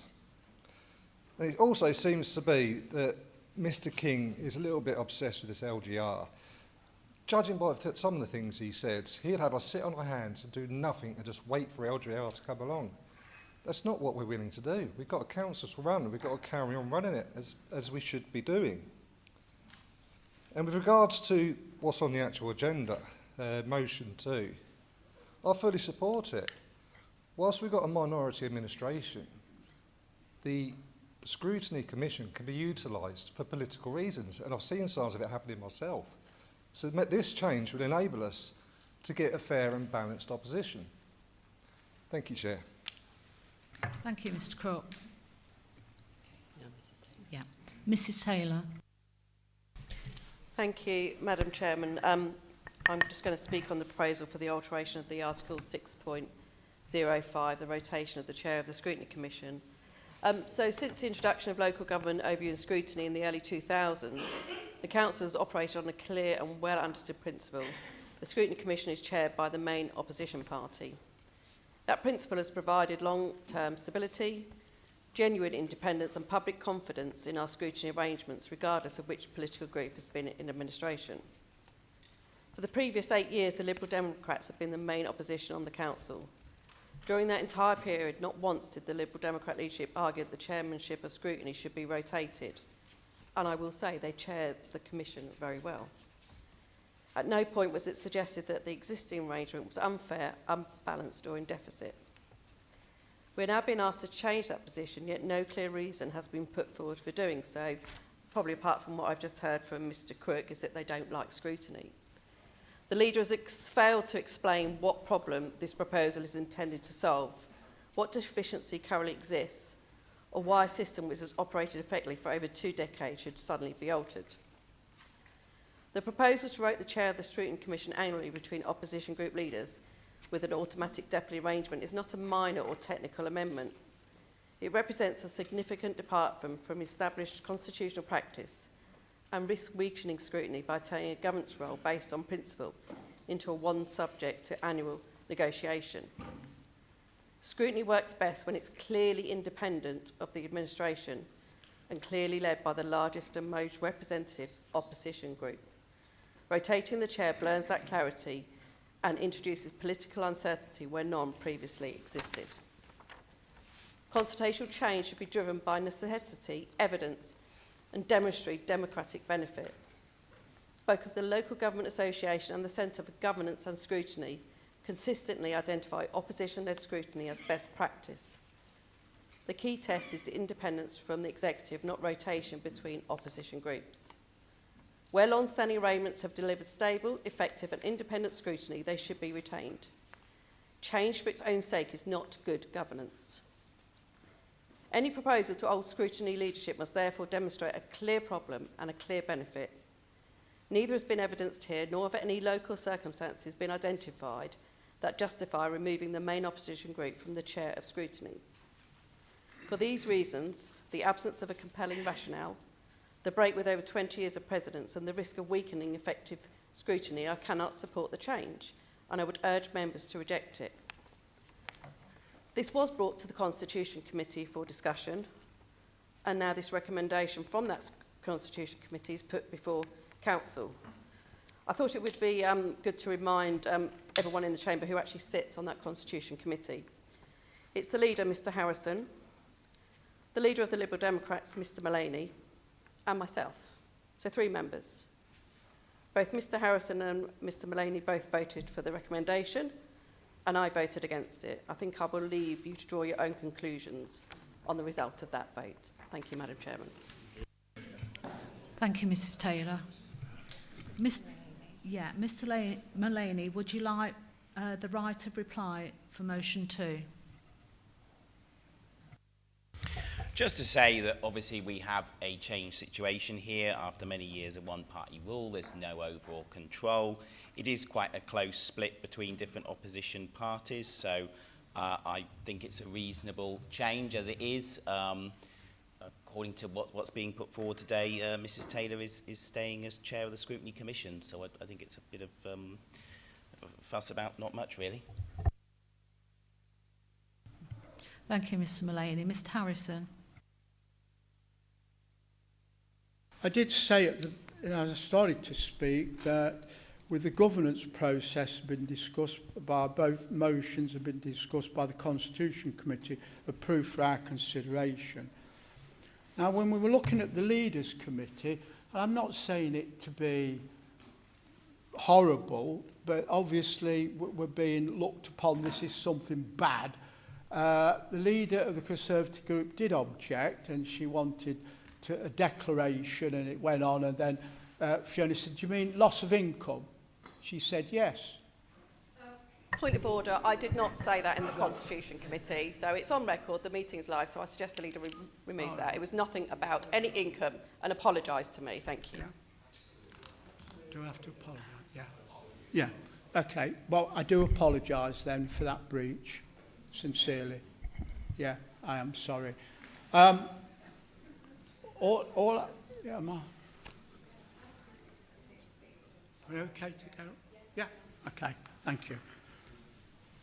So I apologise for that, but I am... Mr Harrison, could you speak through the chair, please? Yes, yeah, I do apologise. All I'm saying is, when people say things, you know, this was a decision to rotate. The Liberal group are virtually the same size, and I thought personally it was a good idea. We discussed it and thought that was a good idea, so that's a process. There's nothing over bad or wrong in all of this. It's just the process, how it was. And so I believe in what I've said, that how we work together on that.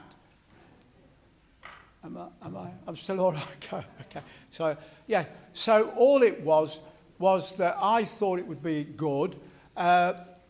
The leader of the Conservative suggested that she was the most experienced person to do the job. Excuse me, point of order. Yeah. That is not what I said. Stop disrespecting me and lying in this chamber. You can listen back to the Constitution Committee. I have not said that at all, and I ask you to withdraw that remark and apologise. Order, please.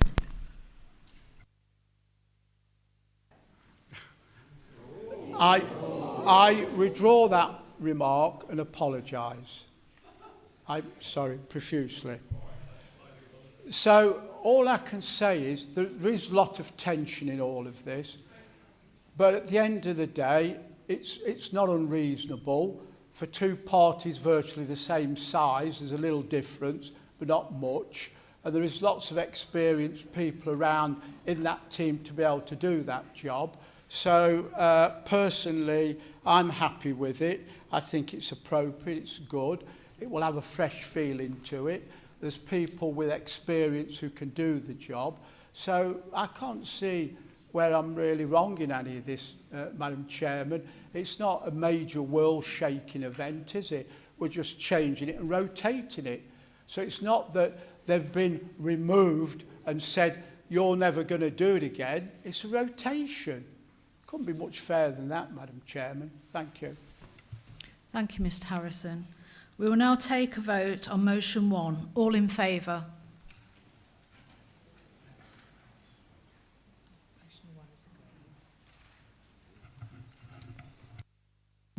Any against?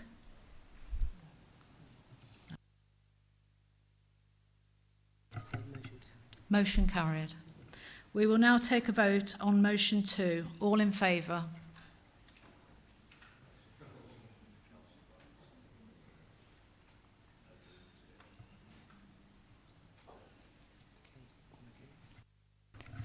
All against?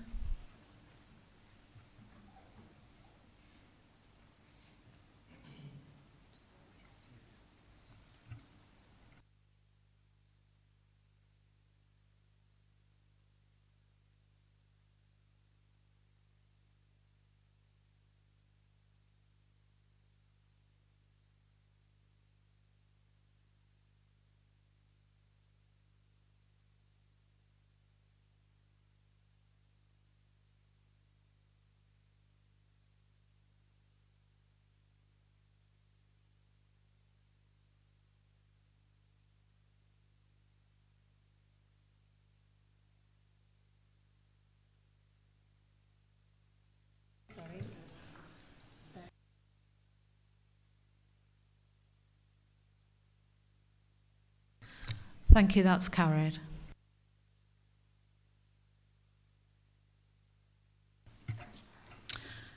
Agenda item number 11, appointments in accordance with items 11 of Standing Order 4. A, to appoint the leader. I will call upon Mr Crook to move motion 1 in the order paper. Thank you, Madam Chair. I'm more than happy to move that. Thank you. Mr Hamilton-Gray, will you second the motion? Gladly seconded, Madam Chair. Thank you.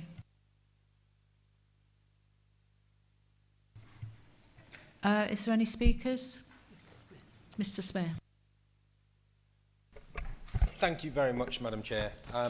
It probably surprises nobody I can't support this nomination and the appointment of Mr Harrison as leader. And this is not about party politics at all. This is about the suitability and the ability of a gentleman in this really, really important position for this appointment. And I think we've seen today a demonstration of Mr Harrison's recollection of events. I'm not allowed to use certain terms that I would normally use in a pub or somewhere like that. But quite clearly, you know, Mr Harrison's recollection of events differ somewhat from the actual facts of a meeting. What he maybe need to remember is that a lot of these meetings are recorded and they are for public record. So it'll be interesting to watch those back. Now, I understand why you've nominated, that side of the room have nominated Mr Harrison for a second term. Last year, you were all brand new. There was 25 of you at the time. And obviously there's only one with any previous county council experience. And that's why this group, we admitted, unlike what the Liberal Democrats just said, that we did actually concede and we abstained from the vote of supporting him, but we allowed him to pass through, because that's what an abstention is. You're allowing something to pass. So let's make that definitively clear. If you abstain in a vote, you are allowing something to go through if the numbers don't stack up. So the experience that you guys had last year, brand new at the job, you needed somebody in, we gave him the benefit of the doubt. But 1 year on, you've got experience. And I'll say this for the public record, some of you have really impressed me. Okay, there's some of you that have been open. When we talk about open doors, the only door that's firmly shut to the Conservatives is Mr Harrison's, I can assure you of that. But there are other members that are sitting opposite that have been very welcoming, overly friendly, helped us, helped the communities that they represent. And I thank you for that, because there are you earn respect. You earn respect in this chamber, and you also earn respect when you're working with other people outside of politics as well. And the man that you've nominated does not command that respect, certainly not from this side of the room, and certainly not from conversations with others. Now, just a little bit of warning to the Reform members, if I may, is back in 2010, my party, way before I was a member of this party, did a deal with the Liberal Democrats. That didn't end so well. So just a little bit of caution there. Now, respect is earned. It's also about collaboration as well. Now, the previous leader of this county council, Mr Nicholas Rushton, had that respect. He had it from all walks of the council. Everybody respected him. They may not have liked him. There may be a couple of them that didn't like him at all. But he had that respect because he was always fair. He was always listening.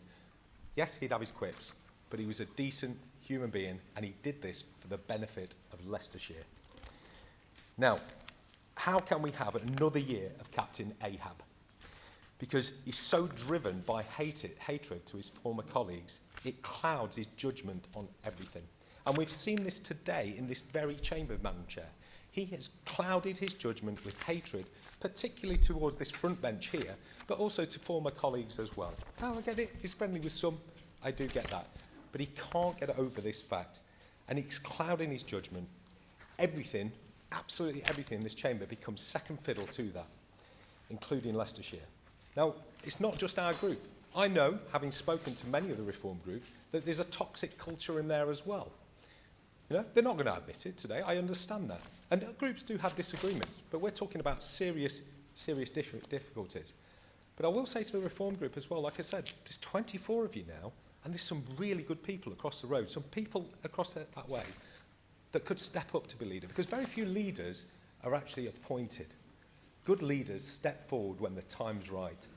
And I really hope one of you does take the courage to step forward, because you would get the support of this side of the room. If one of you did step up, Madam Chair, they would get the command the respect of us. Now, I can't go on without bringing this back, especially with what's happened today and his vexatious remarks towards Mrs. Taylor. I want to bring you back to the 3rd of December, the meeting where Mr. Harrison, advised by officers, his own group, and the legal operation of this council, accused me of a criminal activity. Mr. Smith, I'm going to have to stop you there. We're not allowed to talk about conduct complaints in this chamber, so... Fair enough, but okay, I won't talk about the conduct complaint because it is completed, and I do have the letter of apology from Mr. Harrison that I refused to accept because I wanted that half-baked apology to come back through this council. So I gave him the opportunity, but he hasn't got the courage nor the humility to do so. And that is what I'm talking about today. I'm talking not about this. I'm not bothered about this. Whatever he says goes off the back of with a duck's water, really. But what I am concerned about is the quality of the person that we're putting in that position, and it really does worry me. He falsely makes claims constantly. That is not an idle thing. We've only got to look back on all the previous recordings. It's very easy. He made false claims on Monday as well. He's made false claims this afternoon. He's like the 5-year-old football player that jumps on the field with a professional football player and just runs after the ball. He doesn't understand how politics works because he's such a vexatious character, and it's character driven for this leadership. I want you to ask yourself, does this man bring you guys together? Does he inspire leadership? Does he collaborate with you all before making decisions? Now, many of you are watching in Westminster what's going on this week. And I've seen some of the Reform councillors, and some of the Lib Dems as well, for that matter, looking at what's happening in dismay, thinking, you know, why are these MPs not standing up to a leader that is not wanted, not respected, and quite frankly, not very good? I'll throw that question back at you. Now, opposition groups. I want you to ask yourself honestly. I really want these opposition groups to ask themselves honestly. Is Mr. Harrison the right person for this council? Does he inspire you? Does he fall behind? Are you happy for another year? Or would you prefer any one of the others? Because I literally would vote for any other person in this entire... Well, maybe not all. But, okay, there may be one or two that I wouldn't. But certainly the vast majority, I would have any of you guys. Any of you. Other than that. Because I do respect the leaders of the oppositions. Mr. Smith, could you wind your speech, please? Of course. So, Madam Chairman, I do respect... I may disagree vehemently with some of their policies and their ideas, but I respect them because that's what the policy is about. It's about different views and working in collaboration. So I can't just abstain against Mr. Harrison's appointment. I will be voting quite firmly against it. Wind up, please. Okay? So we do deserve a leader here that's best for Leicestershire, not best for his personal ambition and his personal hatred of two previous Conservatives that asked him to leave. Thank you. Thank you, Mr. Smith. Mr. Cook. Thank you, Chair. Wow. I'd just like to say I don't take Mr. Smith's advice. We came in as a unit, we walk in as a unit, we've grown as a family. What was once said to me on my first arrival when we all walked in by the opposition was, it's very obvious that you don't all know each other. And I said to that person, well, give us 5 minutes and we'll get to know each other. And that's what we've done as a unit. As for the advice on and lecturing us about our leader, he's there, we all stick by him, we're strong. And I'd like to say how fantastic it is to actually see togetherness, except for that part of the room. But let me remind you that every meeting I've been in, and I won't name that person over the other side of the room, he's actually said, why can't we work together? And that's an impression. Very frustrated, Conservative. Why can't we work together? That's quite clear that's happened today. But Mr. Smith, thank you for your advice, but I won't be taking it. Thank you, Chair. Thank you, Mr. Cook. Mr. Innes. Thank you, Madam Chair, and congratulations on your appointment.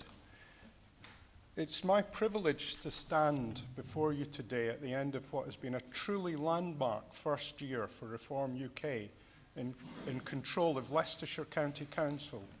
A year ago, we were given a mandate of clear instruction from the people of Leicestershire to do things differently, to challenge the status quo, to put residents first, and above all, to deliver results where others have fallen short. Under the leadership of Dan Harrison, that is exactly what we have done. This has not been a year of rhetoric or empty promises. It has been a year of action, of delivery, and of measurable improvement. We have taken decisive steps to improve our roads, a core issue that affects every resident, every business, and every community across the county. People can now see and feel the difference, not just in smoother journeys, but in a council that is responding to their priorities. We have also acted where it matters most for the safety and resilience of communities. Flooding protection. Rather than reacting after the damage is done, we've taken the responsible step of diverting funds towards prevention. That is leadership making choices today that protect lives, homes, and livelihoods for tomorrow. And perhaps most importantly, we've demonstrated that good governance is about stewardship of public money. Our comprehensive efficiency review has identified up to 100 million in savings, not through reckless cuts that the leader of the opposition can't even remember cutting services, but through smarter working, better prioritisation, and a relentless focus on value for money. Even more importantly, we've achieved this while improving services, proving that efficiency and quality are not opposites, but partners. That combination, better services, lower waste, and clear priorities is what the people of Leicestershire expect, and is what they are now getting. None of this happens by accident. It requires clear direction, strong leadership, and the courage to make difficult decisions. Dan Harrison has proved all of that and more. He has brought focus, discipline, and a results-driven approach to this council. He has united our group behind a shared purpose and ensured that we remain anchored in the commitments we made to residents. But just as importantly, he understands that this is only the beginning. The progress we have made in the first year sets the foundation for what can be achieved in the years ahead. There is still more to do, more improvements to deliver, more efficiencies to unlock, more opportunities to serve our communities better. Continuity of leadership at this point is not just desirable, it's essential. To change course now would risk slowing the momentum we have built. To re-elect Dan Harrison is to reinforce that momentum, to deepen our impact, and to ensure that Reform UK continues to deliver real, tangible benefits for the people we represent. So today, I am absolutely proud to stand in full support of Dan Harrison. Thank you, Madam Speaker.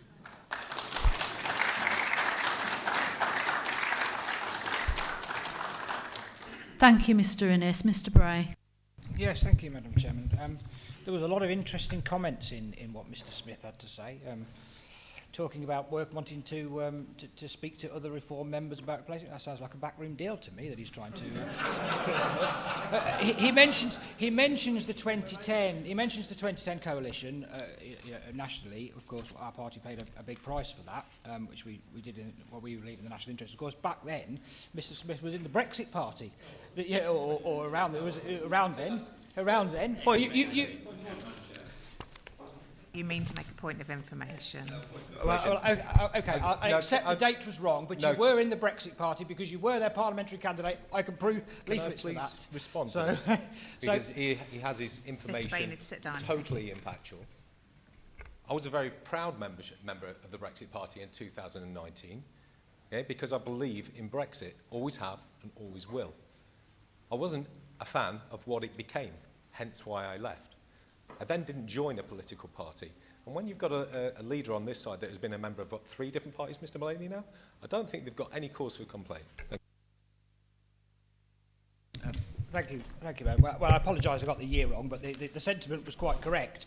2019, you remember the Brexit Party. Maybe if you'd have stuck with that, you could have been in the running for being leader of the council now. Look, of course, what Mr Smith is a very wily politician. We know that. And what he is trying to do today is trying to sow dissent around the chamber in what I thought was the most outrageous speech I've heard, personal speech I've heard in this chamber in all the years I've been there. And I think it's quite disgraceful. The fundamentals of democracy, I think, is where we stand on this. We are going to abstain on this vote. Because, quite simply because, you know, that party, whether we like it or not, and, you know, and frankly, we don't like it at all, the reform did so well last year. We wish they weren't in administration, but the people of Leicestershire have spoken, and that is what they have decided, and therefore they have the right to put forward the leader of the council. And they also have the right, therefore, that is, their group has the right to put forward their candidate, and we shouldn't be lecturing their group about what they do. And Mr Smith wants to be really careful about what he says on this, because I could tell him right now that there are plenty of people on your side that whisper in the corridors to me about the leadership of the Conservative group. I'll tell you that. Mrs Taylor. Yeah. Thank you. Mrs Taylor. Thank you, Madam Chairman. I wasn't actually going to speak on this item, but I will not be supporting it. Just referring back to some previous things, I have tried to work with the leader. The last private meeting we had with him back in October ended up with my deputy leader being reported to the police with false allegations. So trust me, if I'm very unsure about having private meetings. And I also offered the leader to work with him on his budget. I offered to work directly with him, with his party, to get a budget through. He point-blankly refused and shut the door in my face. So the allegations across there that I haven't tried to work with Mr Harrison are false, and I have done. And I think today just cemented what I thought his abhorrent behaviour towards me today. It's just been horrendous, and that doesn't belong in this chamber, those sorts of comments. And that the comments that he referred to in the Constitution Committee is recorded. It's only a 15-minute meeting. Everyone can go and watch it. Both those accusations are false, and I will not sit here and have false comments made about me. They can throw whatever they like at me, but be truthful and be honest. He has apologised, but he shouldn't have said them in the first place, and that just cements to me that he's not the right person to be leader of this council. Thank you. Thank you, Mrs Taylor. Mr Squires. Thank you, Lady Chairman. Well, I would only say, really, I think what it boils down to is we are a new administration. Many of us are very new politicians, but you know, we've achieved a first real terms tax cut in 12 years. We've put £127 million investment into service, a record investment. We've put 270 million now into roads, record investment. We've ring-fenced 29 million of that into potholes, which should have been resurfaced 10 years ago, in some cases 15 years ago. You know, we've not complained about that. We've got on with it. We've put the money aside. We have started to pay off the debt. We've identified £60 million in efficiencies so far. We've also identified a further 44 million through internal efficiencies. We've learnt our lessons. Some of them have been self-inflicted. We've put up with a very challenging opposition on the Tory side there. You know, we have got on with it, and I challenge anyone to say we've done anything but a brilliant job. And that if there is a problem with the leader, I would suggest that you perhaps dislike the leader because he's been so successful. And you know, we haven't fell flat on our faces as you suggested. So, you know, as somebody famous once said, you were the future once. Thank you, Mr Squires. Mr Grimley. Thank you, Chair. I wasn't going to speak either, but I thought a few words I do need to say were to be said by the Reform Group. Let me firstly say that on a personal level, I do like Dan Harrison, and there's nothing personal about this at all. I mean, he's been sort of dealt a difficult card because of all the promises that were made in the local election leaflets, such as quite definitely cutting council tax, or which was he was dealt with, slashing the pay of the chief executive, which I don't believe the pay's been slashed. I think that it's a similar pay structure that in before, and also I suppose stopping boats into Leicestershire. Well, none of those have really happened, and nothing's happened on those.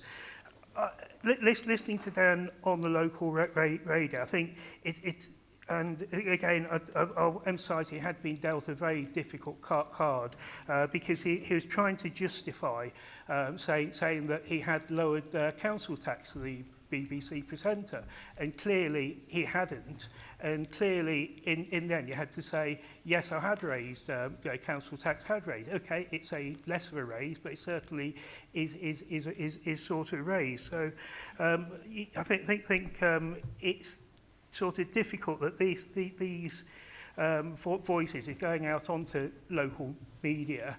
I mean, I don't know if anybody else in their party would have been able to say anything differently, because clearly, council tax had been raised. You can't argue that it hadn't been raised.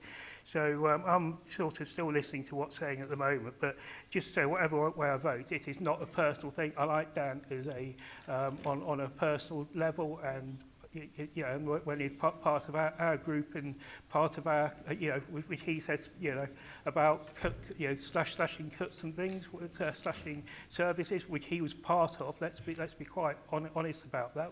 Okay, those were decisions that had to be made, and sometimes decisions do have to be made. It is difficult, and I don't think it's an easy task being running a council with the pressures that we do have. Thank you. Thank you, Mr Grimley. Mr King. Yeah, thank you, Chair.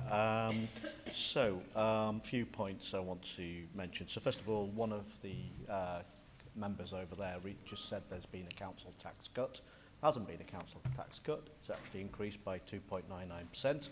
That is contrary to the manifesto promise that Reform UK sent out to hundreds of thousands of voters across Leicestershire before the local elections last year. They also promised there would be an efficiency review which would cost zero to local residents, and yet we heard on Monday this is going to cost up to £23 million that has got to be paid potentially by local taxpayers for an efficiency review which still won't balance, which still won't completely reduce the MTFS gap of 85 million. It will still leave around 65 million to find from other means. Well, let's just talk about what's happened and other things that have happened in the last year. Now, there's nothing personal against Dan. I don't dislike him as a human being, and I did share committees with him when he was in our group. But what concerns me is two things. First of all, there has been an explosion in complaints and disciplinary issues concerning mainly Reform UK councillors. And that has not gone away, it has continued and carried on over the last 12 months. And so when someone talks about discipline and about a united group, that concerns me a great deal when I hear language like that, because there is no united group, there is no discipline. It is undisciplined, because if they were disciplined, we wouldn't keep getting all these complaints and codes of conduct investigations, which is costing not just officer time, valuable senior officer time, but it's also costing the taxpayers of Leicestershire thousands, tens of thousands of pounds in expenses that have got to be paid for the independent investigators. So then there's a comment about, well, we've managed to spend all this extra money on potholes and all these other things. Well, that's true to an extent, but that's also because the national government, the Labour government, has borrowed and taxed the country to the hilt. And we are now paying for their fantasy economics nationally. And yes, it might have given us locally, for the time being, a bit more money than what we used to. But what I'd say, Chair, is we shouldn't count our chickens, because actually they will come home to roost in good time. And actually we will find that we will be having a lot less money in the long term, because the country is going to be bankrupt because of the policies that the Labour Party have pursued. Now, I'm no expert, I'm not an economist, but as I say, and then we're being told, well, we must support, Mr Harrison is the best leader for the county council. I have to say, I'm not sure, I don't agree with that. I'm afraid I can't support the motion as is. Thank you. Thank you, Mr King. Mr Mullaney. Thank you, Madam Chair. I wasn't going to speak, but I will come into the debate, as I was mentioned. I mean, look, Reform are the largest party on the council. Obviously, as Liberal Democrats, we have philosophical objections to some of their policies, and we will disagree with them when we disagree with them. But the reality is they are the largest party.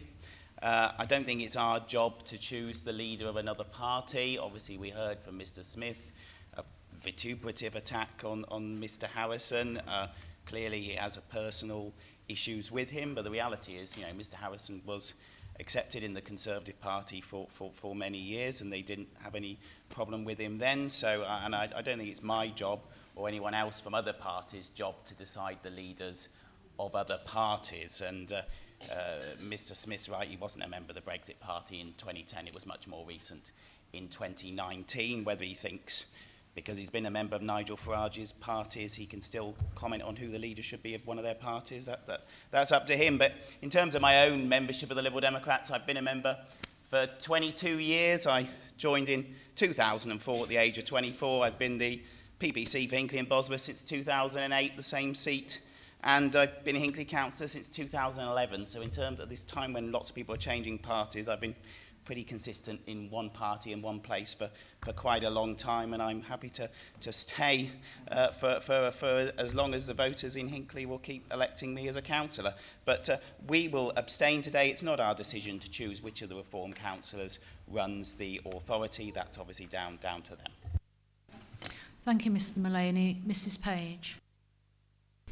Thank you, Chairman. And before I start, my congratulations to you, the Vice Chairman, and all the honourable aldermen. And I did not want to speak, but I feel that since I've been a councillor since 1999, which is a long time, I have worked with members of all parties. And if we're looking even at the aldermen, 3 different parties, but we all became friends and we all worked together.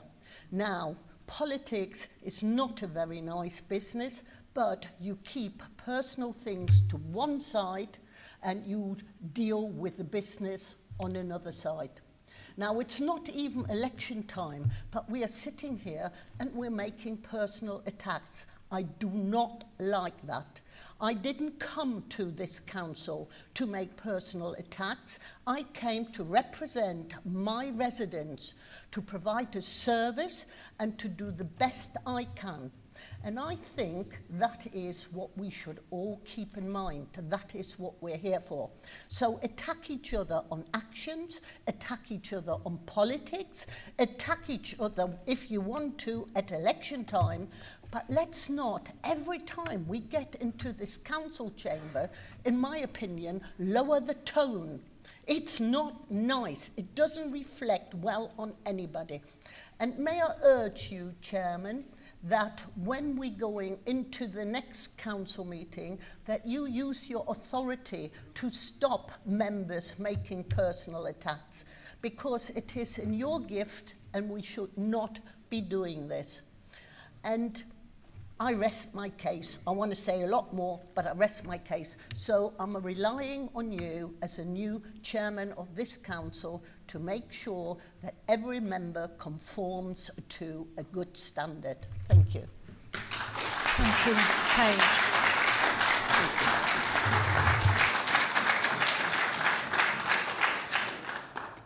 Mr Fowler. Thank you, Madam Chairman. And like others have said before, I'll start this by saying congratulations on your appointment. I spoke to Mrs Broadley outside already, but I'll extend the congratulations further to in here. I think it's a really important role, showing the civic responsibility of the county. And you know, if in here is anything to go off, it's really good that we have an outward-facing bit of dignity, which is good. But just to go on to some of the points that have been made when it comes to the finances, obviously as lead member for finance, I think it's my responsibility to actually correct where some false claims have been made. I mean, to mention that what my colleague said was a real terms cut, and Mr King, I know you seem to say that he said it was just a pure cut. He didn't. He said, through the chair obviously, my colleague said that it was a real terms cut, which those versed in economics know that that's tied to inflation. And at 2.99%, as has been recognised across the chamber, that is a real terms cut, even if it is an increase nominally. So that's really clear. We have to be really clear on that. On the efficiency review point as well, when it comes to the £85 million MTFS gap that's only being reduced allegedly to 65 million, according to Mr King, that's also completely incorrect. From the forecast, even with differences between the confident savings and the stretch savings of in the 20s to £60 million, that range falls at between £6 and £40 million by the end of the MTFS. That's not 65. So if we're talking about clarity here, then let's actually be clear. And to add on that, that's based on fairly conservative estimates when it comes to the government support on the SEND deficit. That's based on 70 and 80% proposed support beyond the terms that they've already announced. So, if anything's to go off, it could actually be much better than that. So even if you took the middle point, it's looking a hell of a lot rosier than it would have been if we weren't here. I completely agree with the sentiment that Mrs Page just said about personal attacks. I'm certainly not going to go into the realms of that. I think we should all be here for the residents of Leicestershire, and we should stick to the facts. So the facts are, for me, is that this group, this administration, has presided over a comprehensive review of the efficiencies or the inefficiencies in the council, and we are trying our absolute hardest to make sure, Madam Chairman, that we leave no stone unturned. It's a very different thing to have £290 million of government austerity over the years compared to a comprehensive efficiency review that looks through the entirety of an organisation. And at the end of the day, without us, at the end of that MTFS, that £85 million would still be there in a gap, whereas it's going to be significantly lower by the time we finish. Thank you, Madam Chair. Thank you, Mr Fowler. Mr Paul Harrison.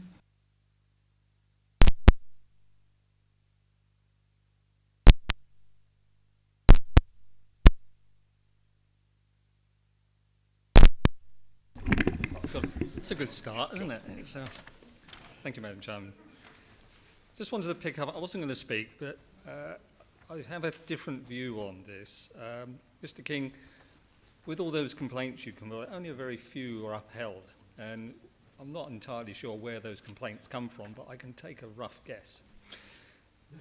In terms of, I fully endorse Dan, and the reason I fully endorse Dan is, I don't know if you all know, but every Tuesday we have a group meeting. This is pretty much unheard of.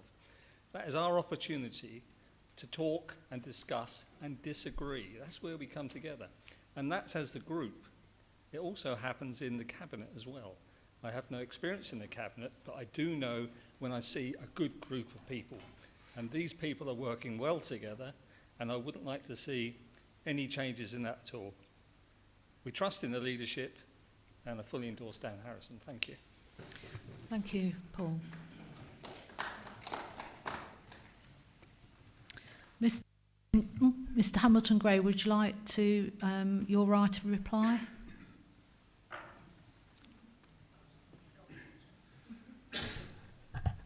Yes, thank you, Madam Chair.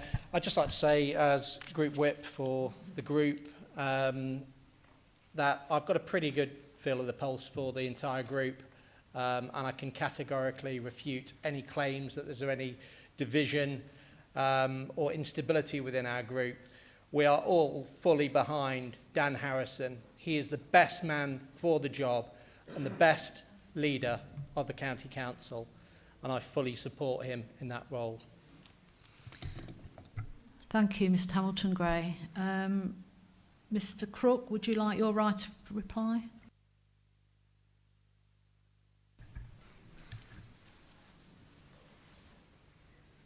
Thank you, Madam Chair. I don't particularly want to speak on the topic as such for similar reasons to what Rosita mentioned, but I do feel the need to correct 2 points. Because to be honest, Mr Smith's comments must be a breach of the Code of Conduct. It's not for me to decide that, but I truly believe that they are. But to correct 2 points, I was in the meeting, both Mr Smith and Mrs Taylor referenced, back in October. I saw, I heard, I know the truth. Mr Cook, please, I've already told Mr Smith that we can't go into that in the chamber today. Mr Smith was shut down. I I'm wasn't afraid going I'm to. have I was shut going to you. go no further than saying I saw, I heard, I know the truth. Okay. And that was where I was going to leave it. Thank you. Secondly, the Conservatives have absolutely been invited to the Leader's office at the budget. Every leader of every group was invited. The Independent was invited. It was only the Conservatives that refused to come into the room. So to say that they haven't been invited is misleading the Chamber. Thank you, Chair. Thank you, Mr Crook. We will now move to the vote. All in favour?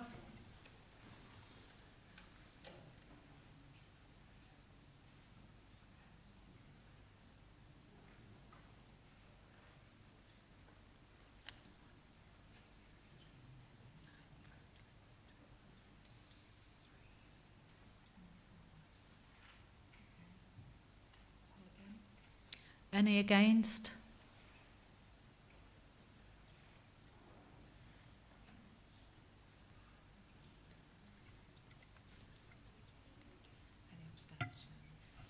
Any abstentions?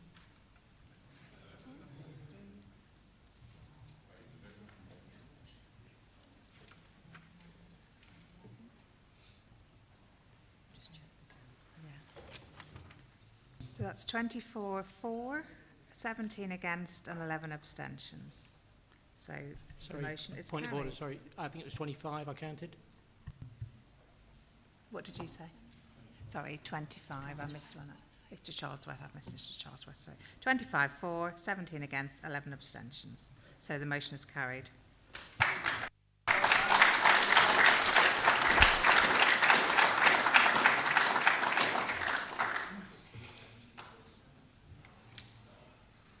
I will now ask Mr Dan Harrison to move motion 2 in the order paper.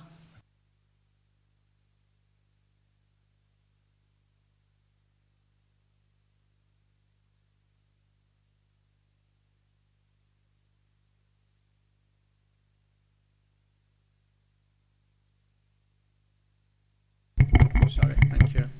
Madam Chairman, I appoint the members named in list 1 as members of the Cabinet. Thank you. Thank you. Mr Hamilton Gray, will you second the motion? Seconded, Madam Chair. Thank you. Thank you, members. There is no need for a vote on this motion as it is for noting only. Now we'll move on to agenda item number 12, appointments in accordance with items 12 and 13 of Standing Order 4.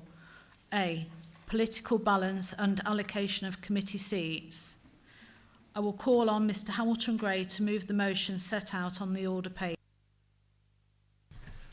Madam Chairman, I move the motion on the order paper.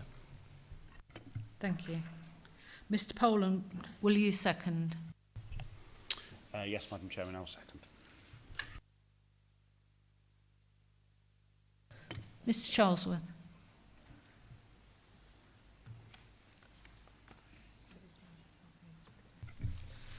Thank you and congratulations on your appointment.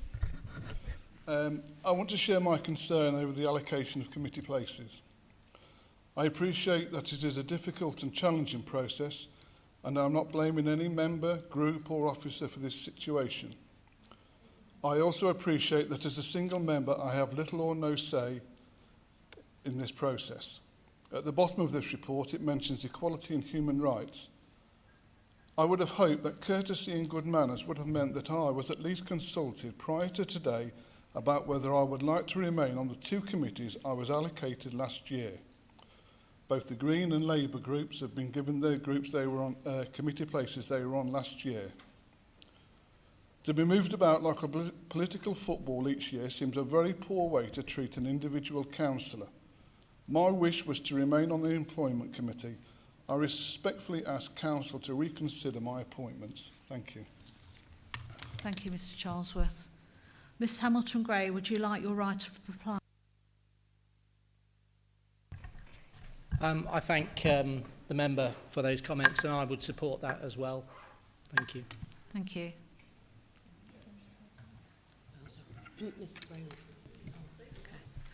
Mr. Bray. Yeah, we have no objection to Mr Mr. Charles was saying on employment instead of one of our positions if necessary.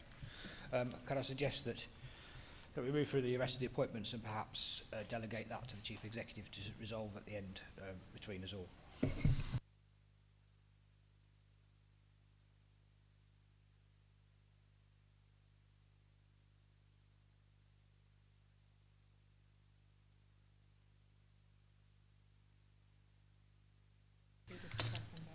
Mr. Poland, do you wish to speak?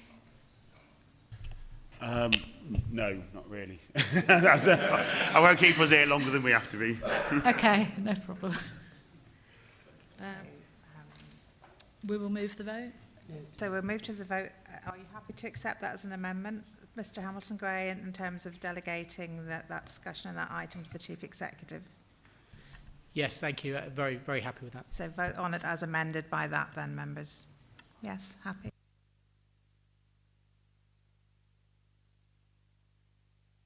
Are we all agreed?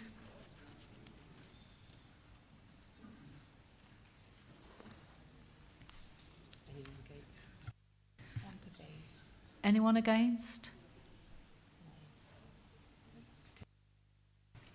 That's right, the next item, B, to appoint members of the Scrutiny Commission boards and committees. In accordance with Standing Order 26, I am inviting proposals, each of which is in the form of a list of candidates nominated for all the vacancies to be filled. I have received one agreed list for committee membership, which I will deal with first. This is marked List 2. I have received 2 lists for chairman and spokespersons. I will deal with these second by asking each list to be proposed and seconded. I shall then put them to the council for decision. Each member shall have 1 vote only to be cast in favour of 1 list of nominations. The lists are marked List 3A and List 3B. Mr. Hamilton-Gray, will you move the motion relating to List 2 on the order paper, please? Madam Chair, I move the motion on the order paper. Thank you. Mr. Poland, will you second the motion, please?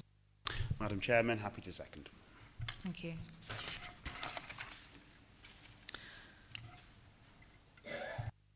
Does anybody else wish to speak?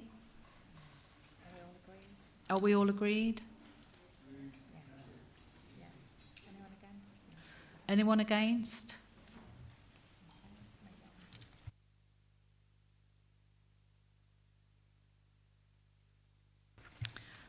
Motion 2. We now move on to the motion concerning List 3A and 3B. Mr. Hamilton-Gray, please can you propose List 3A?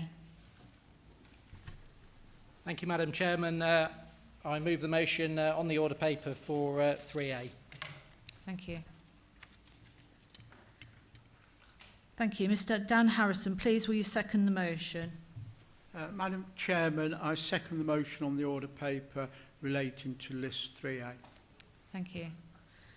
As previously stated, each list needs to be proposed and seconded before they are put to the vote. Mr. Poland, please can you propose List 3B? Thank you, Madam Chairman. I'm happy to move List 3B. If I could make some comments on the list, I would like to do that now to sort of explain our reasoning behind it and why we've got a different list. And first of all, before I say anything, I would be remiss if I didn't congratulate you on your election. As has been said many times already this afternoon, we have not new, as of last year, a new political situation here at the council. We have no overall control. That means we have a greater mix of parties than we've had before, and I think that comes with it a greater importance on scrutiny. And our list, I think, reflects that. So what we have at the moment in List 3A is a situation where we have a Reform administration. They're the largest party, that's right. But then we also have a situation whereby 2 of the scrutiny chairman positions go to the second largest party, and the rest are with the same party as the administration, with the official opposition having no chairmanships at all. I think in a situation where we have a no overall control situation, I do think it's important that all parties, all main parties, are reflected in terms of how we hold the administration, scrutinise the administration. And I think it's important to say, scrutiny is not a negative thing. I see scrutiny as a positive thing. Scrutiny improves policy, it improves performance, it leads to better outcomes for this council and for the people in Leicestershire. So, in the situation where we have today, we have a no overall control situation, and to reflect that, our list proposes a split of the chairmanships so that scrutiny is run effectively jointly between the main opposition party and the second largest party, which is why our list gives 3 of the chairmanships for scrutiny to the Liberal Democrats. 2 would be Conservative. We've talked at length about the scrutiny, commission chairmanships. So this is so the opposition is in control and runs scrutiny of the administration, but not for attacking. It's not about attacking the administration. It's about improving policy, improving performance, and I really can't stress that enough. So that is the reason why the list we have proposed forward does give the Liberal Democrats an extra seat as chairman compared to list A, because we think that scrutiny is A, very, very important, and B, it's so important that we do that on a cross-party basis in a no overall control situation, and that's the thinking behind our list and why we proposed it forward. Thank you, Mr. Poland. Mrs. Taylor, will you second? I'm happy to second list 3B, and I'll reserve my right for speaking. Thank you. Are there any other speakers?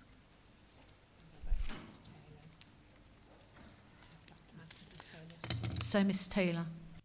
Thank you. I just really want to reiterate what James has said. I know Reform don't appreciate scrutiny and they see it as attacking us, but I would urge them just to do a little bit of research about what scrutiny is, and it is about taking a deep dive into policy and coming out with a better policy, making sure they've had a really good look at things, especially that impact the finances of the council. So I agree with James, and I hope the Lib Dems will support us. All the things they've said about that there's no backroom deal, this gives choice for all of us in opposition to really scrutinise the administration, and no overall control, that is the right thing to do. So I hope the Lib Dems will support our list so that opposition, both groups, are fairly represented across scrutiny, and I hope that will prove that to everyone that they're not doing any deals behind the scenes with Reform. So thank you very much. Thank you, Mrs. Taylor. Mr. Hamilton-Gray, would you like your right of reply? No, thank you, Madam Chair. Thank you. Yeah. Thank you. We will now put the 2 lists to the vote. Could all in favour of list 3A please raise their hand?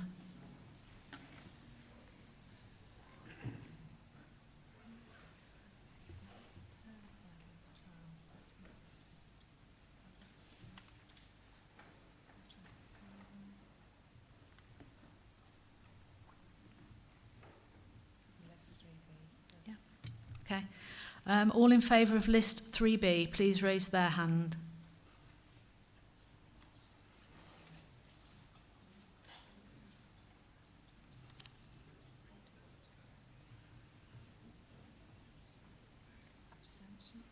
Yeah. Any abstentions?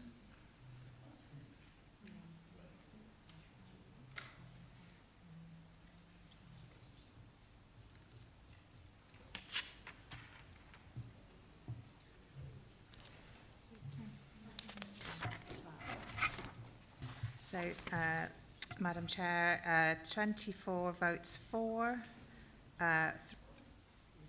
17 against and 12 abstain.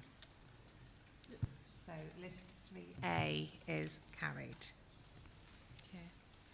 So all in.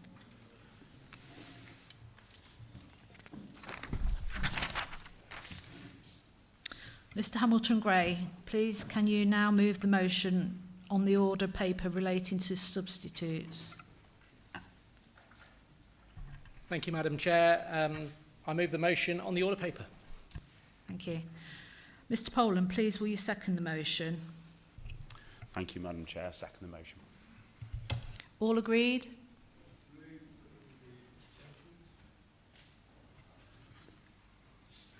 Any abstentions?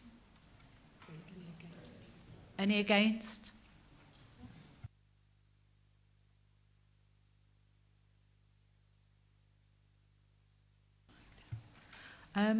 We're now going to take a 10-minute break. Thank you.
Okay, we'll carry on. Agenda item number 13, notices of motion.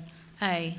Northern Ireland Troubles, Legacy and Reconciliation Act 2023, Remedial Order 2025. I will ask Mr Rukiki to move the motion on order paper. Yes, thank you, Chair. It pleases me to move the motion. I can speak, I take it, Chair. Thank you. Right, I don't want to misinform the Council. Up until today, I was Armed Forces Champion, but that's changed. But I wrote this out yesterday, so please forgive me. Thank you, Madam Chairman. As the Armed Forces Champion, I felt compelled to bring this motion to Council. The proposal by the Government to withdraw the immunity from prosecution for ex-servicemen would demoralise existing personnel. I also feel it would have a detrimental knock-on effect to prospective young people thinking of joining our armed forces. Those who joined our armed forces probably did so in the desire to serve Queen and country. I know it's King now, but it was Queen then. Serving in our armed forces renders one liable to risk life and limb. As with 48 lives lost on the Sir Galahad in 1984 in the Falklands conflict. I'm sure most of you will remember the horrific 55% burns on one particular able seaman, Simon Weston. Our military personnel must not be treated as terrorists. Our military personnel follow orders given. And may I say, I was thinking about it the other night, and one quote which resonates in my mind is from Tennyson: "Ours is not to reason why, theirs is but to do or die." And I believe, Madam Chairman, honour comes before glory, and I think this House should always consider that. Thank you, Chair. Thank you, Mr Rukiki. Mr Smith, please will you second the motion? Are you speaking now or reserving your right of reply? Thank you, Chairman. I'm happy to second the motion and I'll reserve my right. Thank you. Thank you. Any speakers? Mr Squires. Thank you, Lady Chairman. The 2023 Legacy Act, brought in under the Conservative government, aimed to draw a line under the past and bring closure to decades of pain, worry and one-sided prosecution, I would say persecution. The Act encouraged participation and information sharing in return for immunity. That was the deal. Once again, we find that the ghastly European Court of Human Rights have ruled against a British Act of Parliament, which has passed the House of Commons. The House of Lords has received royal assent, and it's not good enough for Europe. So the Labour government have had no choice but to issue a remedial order which scrapped the immunity scheme. So we now have a situation where our veterans are basically, that it's opened the floodgates to wide-scale persecution of our veterans, many of which can't seek justice themselves given the one-sided nature of what we're facing in the Troubles. Now we have a new Troubles Bill before Parliament, a fresh start with ministers promising amendments to strengthen safeguards for our Operation Banner veterans. We'll see about that. I have my reservations. I believe that every fair-minded person in Leicestershire believes that legal certainty and fairness are not optional extras. They are essential to maintaining public confidence in the handling of legacy issues. As a veteran of the Royal Navy myself, I was horrified to hear that two-tier Keir Starmer and his mate Lord Hermer have made a career out of pursuing British veterans. some of which have been pushed to the verge of suicide and sadly, in some occasions, beyond. Lord Termer, I am informed, did this in his spare time for free. Our veterans answered the call of duty in sometimes unimaginable circumstances. We must stop putting our veterans, many of which are now elderly, through renewed and repeated uncertainty, repeated investigations, and disproportional adversarial processes decades after their service ended. But their trauma may well have not. These are people who put their lives on the line for this country, for peace in Northern Ireland, for peace here. They served Queen and country with courage and professionalism. Many were barely out of their teens. I support the motion on the order paper and support protecting our veterans proudly and unanimously in line with this Council's Armed Forces Covenant, so I'm sure we will all back it, or I hope so. Our veterans are watching, Leicestershire is watching, let's make the right choice. And thank you, Lady Chairman. Thank you, Mr Squires. Mrs Page. Sorry, I was taking my shoes off. Another off-the-cuff speech. An awful lot of words in this motion, but it is a very heartfelt sentiment. And I think nobody can disagree that, you know, we should be supportive of the men and women who give their lives to support us and to protect this country. And when Rudyard Kipling wrote that poem where that little quote, "Lest we forget," came from, he did something that resonated forever on any gravestone, on any remembrance day, and it means we should not forget. And I think we should never forget what the men and women in the forces do, and all I can say is thank you for your service.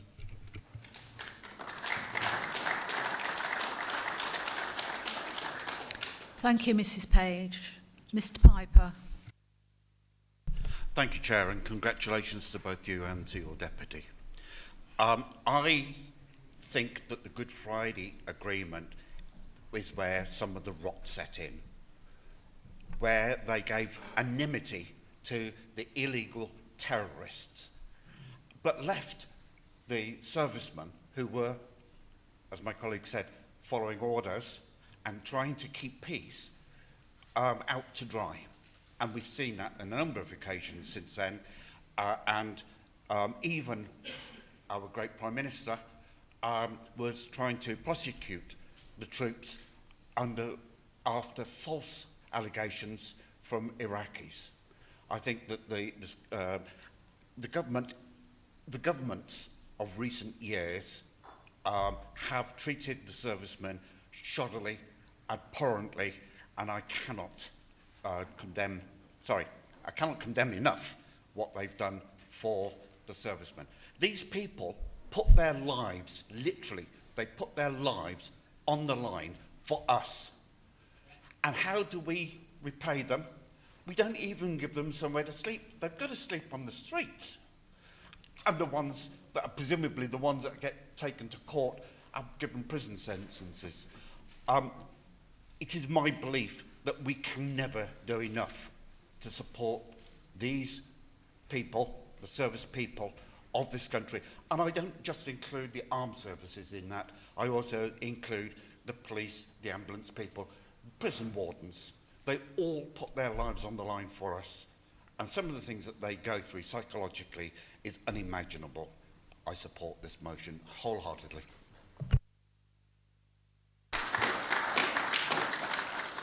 Thank you, Mr Piper. Mr Grimley. Thank you, Chair. I just want to say a couple of words on this. I mean, I do support the motion. I think it's a good motion, good example of working together on this. I do have although I don't have experience of being a soldier in the armed forces myself. My grandfather was he was a pilot in the Fleet Air Arm, and he did tell me to, he did in the end open up about the experience he did have during the war and things like that. So, I think I do have a bit of an appreciation of what they went through, not a full appreciation, but I do understand. I think there's certain people around that don't really have an appreciation of what armed forces have done, and they just tick boxes in everything else. It is that our servicemen are put under extreme pressure and during these and mistakes may happen. It's unfortunate, but I think things may happen. But yeah, it is. They were doing what they thought was right for the country, and so that's really just what I wanted to say. Thank you. Thank you, Mr. Grimley. Mr. Page. Thank you, Madam Chairman. I just wanted to place on record my support for this motion. We place our armed forces in harm's way. They do the bidding of our politicians, and the least we can do is defend them, protect them. There is a kind of unwritten contract which I believe the government, and successive governments actually, are in breach of. And I think it's an outrageous situation we're faced with currently, where any other foreign body has a view on how these matters should be regarded. This would be unconscionable in the United States. And I think we could look to the United States for some lessons on how we treat our veterans and how we treat our members of the armed services. So I throw my support fully behind this. I'm proud of our armed services, and I will not have them subjected to this kind of investigation that members of this government have actually pursued them over a period of years pro bono, as you've said. I think it's outrageous. So those are my comments. Thank you. Thank you, Mr. Page. Mr. Mullaney. Thank you, Madam Chairman, and the Liberal Democrats will support this motion today. Thank you to the councillors for bringing it forward. I know that my colleague in Parliament, Paul Kohler, has put forward similar concerns about the wording of the legislation. We owe a huge debt to those who obviously have risked their lives and sacrificed their lives in conflict.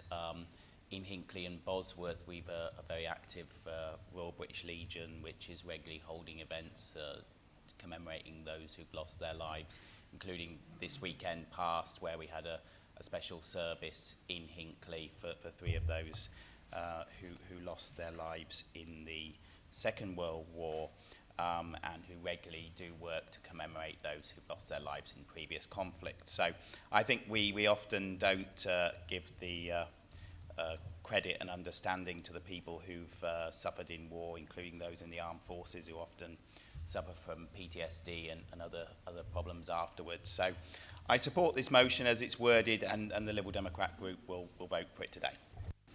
Thank you, Mr. Mullaney. Mr. Dan Harrison. Thank you, Madam Chairman. Well, I declare an interest, not as a serving ex-military, but a chairman of the Royal British Legion for Ashby, Delazouche, where I live in area. I've heard ex-servicemen talk, and there's one of our members was a young boy captured and held by the IRA with another soldier. He was a lieutenant in the SAS. He did eventually escape, and he still doesn't know how or why, so whether it was people that wanted him to go and talk about what they were doing or whatever, I do not know. But he did survive, but they've never found the body of the lieutenant. They presumed he was murdered and buried somewhere, nobody really knows, but they're still searching for his body.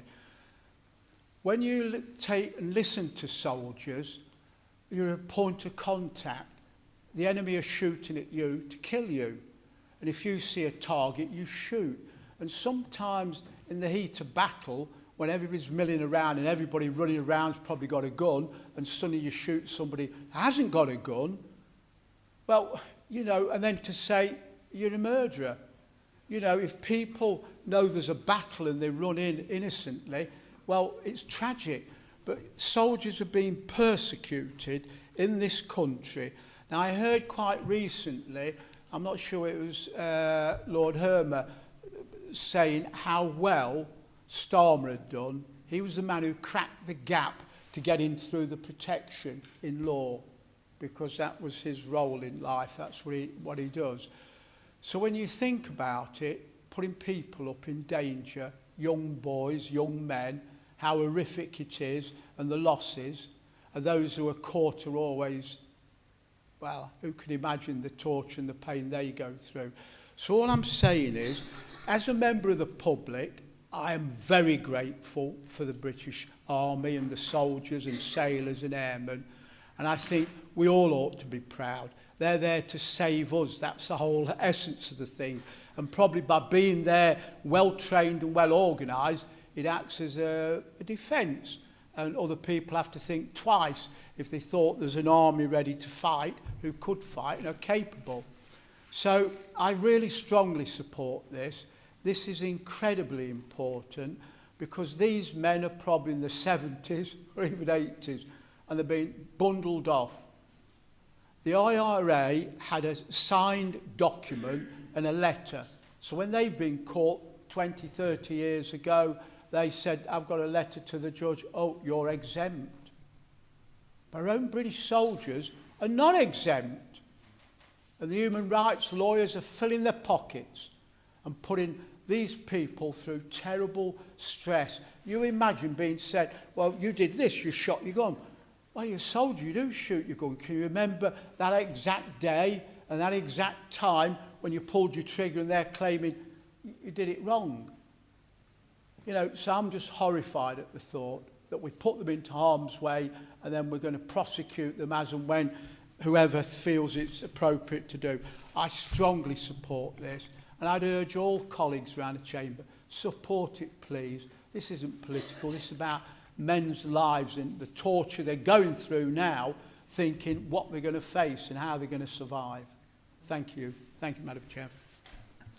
Thank you, Mr Harrison. Mr Smith, would you like your right to speak now?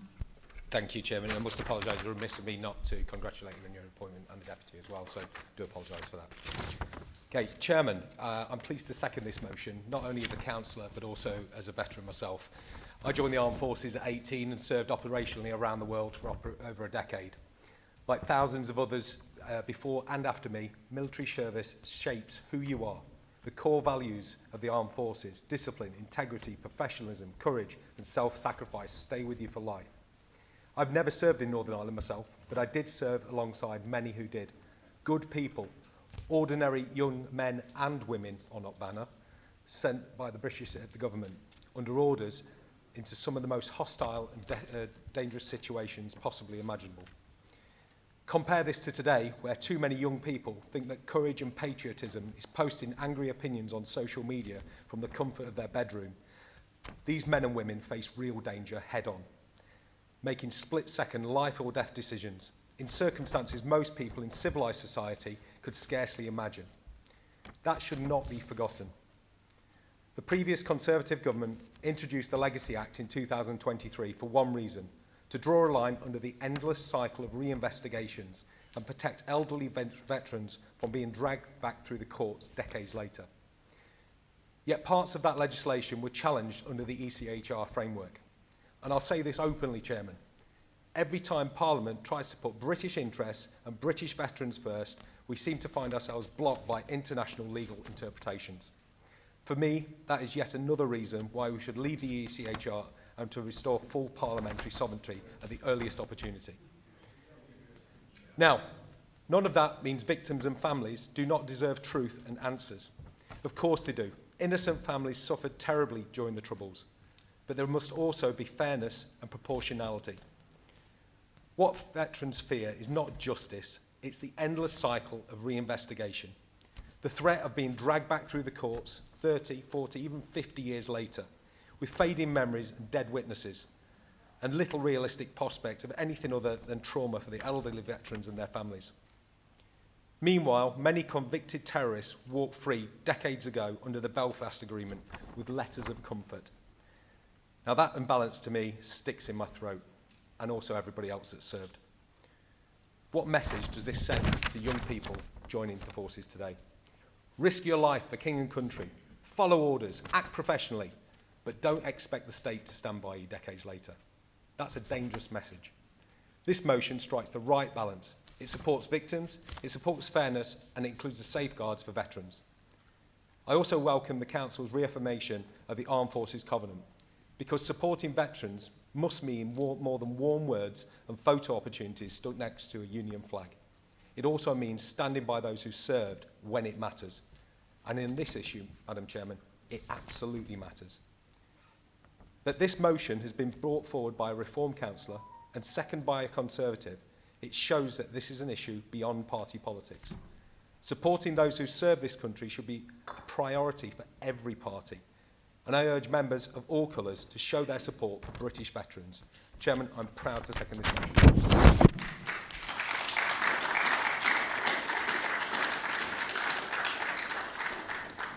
Thank you, Mr. Smith. Mr. Rikiki, would you like to use your right of reply?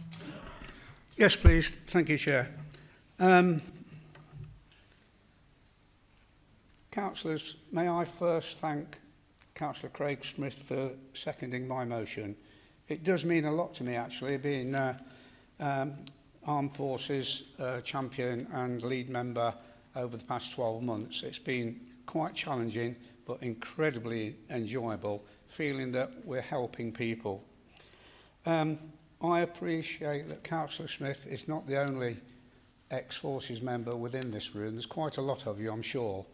And it pleases me to see that you're the sort of descendants of men made of steel. And there's still that little bit of steel in you because you're supporting this motion. And I do thank you for that. And I probably don't need to say I sincerely hope you're going to support this motion because it looks as if it's pretty unanimous. And yes, Craig, we do want to work with you, and the sooner we get on with it, the better. Thank you, Chair. Thank you, Mr. Rikiki. We will now take a vote on the motion. All in favour? Oh, yeah.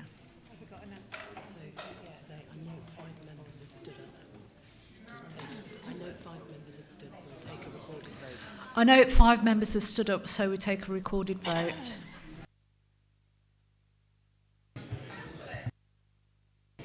A recorded vote has been called for, therefore we must take a recorded vote. So I'm going to go through the list of members. If you please say for or against. Mr. Abbott. For. Mr. Bailey. For. Dr. Bloxham. For. Mr. Bohm. For. Mr. Bulls. For. Mrs. Bottomley. For. Mr. Bradshaw. For. Mr. Bray. Not here. Mrs. Broadley. For. Miss Butler. Not here. Mr. Chapman? No. Mr. Charlesworth? No. Mr. Cook? Mr. Cook? Mrs. Danks? Mr. Durrani? Not here. Mr. England? Mr. Fowler? Mr. Goldson? Mr. Gamble? Ms. Gray? Mr. Grimley? Mr. Hamilton Gray, Mr. Dan Harrison, Mr. Paul Harrison, Dr. Hill, Mr. Holt, not here, Mr. Innes, no, Mr. King, Mrs. Knight, Mr. Lovegrove, Mr. MacDonald, Mr. Meelan, Mr. Morris, Mr. Mullaney, Dr. North, Mr. O'Shea, Mr. Orson, not here, Mr. Page, Mrs. Page, Miss Pendlebury, Mr. Piper, For. Mr. Poland, Mr. Pugsley, Mr. Akiki, Mr. Robinson, For. Mr. Rudkin, Mrs. Seaton, no, Mr. Smith, Mr. Squires, Mrs. Taylor, Mr. Tilbury, Mr. Tilbury's gone, Mr. Walker, and Mr. Whitford. Thank you, members. That is carried unanimously. Okay. Right, Church Lane Bus Route, Whitwick. I will ask Mr. Bone to move the motion on the order paper. Thank you, Madam Chair. I'm pleased to propose this motion today regarding the ongoing concerns surrounding the Church Lane bus route in my division of Whittick. For many months now, residents have raised serious concerns around congestion, safety, blocked access and the suitability of regular bus traffic using what is a narrow residential road. I've met with residents directly, raised these concerns repeatedly with the council and worked to ensure local voices are properly heard. And finally, Madam Chair, I do distinctly remember when this issue was first raised, it's been mentioned a few times today, Councillor Smith was telling Whittick residents that I was somehow behind sending the buses down Church Lane, whilst he himself was supposedly opposed to it. So on that logic, I very much look forward to receiving his group's support on this motion today. Thank you. Thank you, Mr. Bowen. Mr. Bowles? Thank you very much, Madam Chair. I actually didn't congratulate you either, so congratulations. Sorry. I'll be told off later else. I've had my own issues with buses, and thankfully, we have a new bus service that replaced the one that was removed previously. And buses are something I know our residents care about deeply. I'm sure I could go to each and every one of you, and after poo and bins and things like that, that's normally the third or fourth one in the inbox. That's the life of a councillor.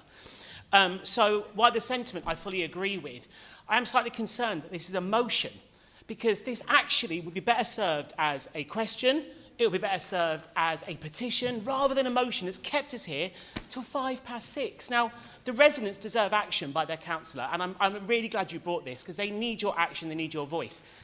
But to bring a motion Mr. on Bowles, one road... Sorry, could you sit down for a moment, please? Yeah. Yeah. Mr. Rikiki, please will you second the motion? I'm pleased.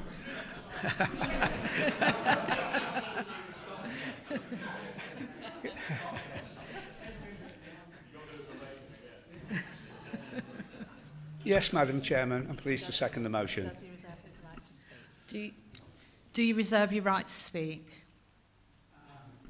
Yes, if it pleases you, thank you. You don't have to speak now, Mr. Rikiki. That means that you speak at the, after everybody else has spoken. So, yeah. Mr. Bowles, sorry. No, I'll wrap up very quickly. And I'll just repeat, whilst I appreciate Mr. Bowen raising these concerns, because they are important and residents' voices need to be heard in this chamber, I truly believe there's better methods to do that. And definitely when Mr. Tilbury, he's a brilliant member of your party and he came out to want to see my residents' problems. He's excellent at doing it. So I would start there, and not that I don't appreciate it, but there are better ways to deal with this problem, surely. Thank you. Miss Gray? Thank you, Madam Chair. And congratulations from the Labour Group on your appointment and the appointment of the Vice Chair as well. I have to say I agree heartily with what my colleague has just said. I was really surprised to see this coming as a motion, whilst I do recognise it's a very important issue for the people of Whittick. And one thing I just wanted to say was, you know, any review that might ensue, you know, following a question being put to the lead member, I'm really concerned that it doesn't lead to any withdrawal of a bus service that I would imagine, you know, there are many residents of Whittick, particularly the elderly, who really rely on it. So, you know, I can appreciate there are concerns of safety, maybe there is some need for a robust evidenced review, and if that route is questionable, then perhaps we could look at, you know, a reroute perhaps to the former route, which I understand also access main services. But I do agree that this shouldn't have taken the form of a motion. Thank you. Thank you. Mr. Galton? Yes, to some extent, Chairman. Thank you very much, and congratulations on your appointment. It has been said, particularly by Mr. Balls, I'm a bit perplexed as to why Mr. Bowen's gone to this place to bring a motion which is essentially a patch issue. Would have been much better. It could have been discussed in a lot more detail at scrutiny or by way of presenting a petition. Had he widened it out to look more generally at where buses are coming down unsuitable roads and residential areas, and what we can do about that, that would have been a much more wider policy issue. But I have to tell him, I think he's partially answered his question in his motion, because he talks about commercial bus service. So the answer is likely to be that the council has no control over it, because under Bus Regulation Act 1985, brought in by Mrs Thatcher, the council lost its powers to control bus routes. That now sits with Quango, called the Traffic Commissioner, based in Leeds. I have some experience of dealing with the Traffic Commissioner. Not the easiest person to deal with or get to reply.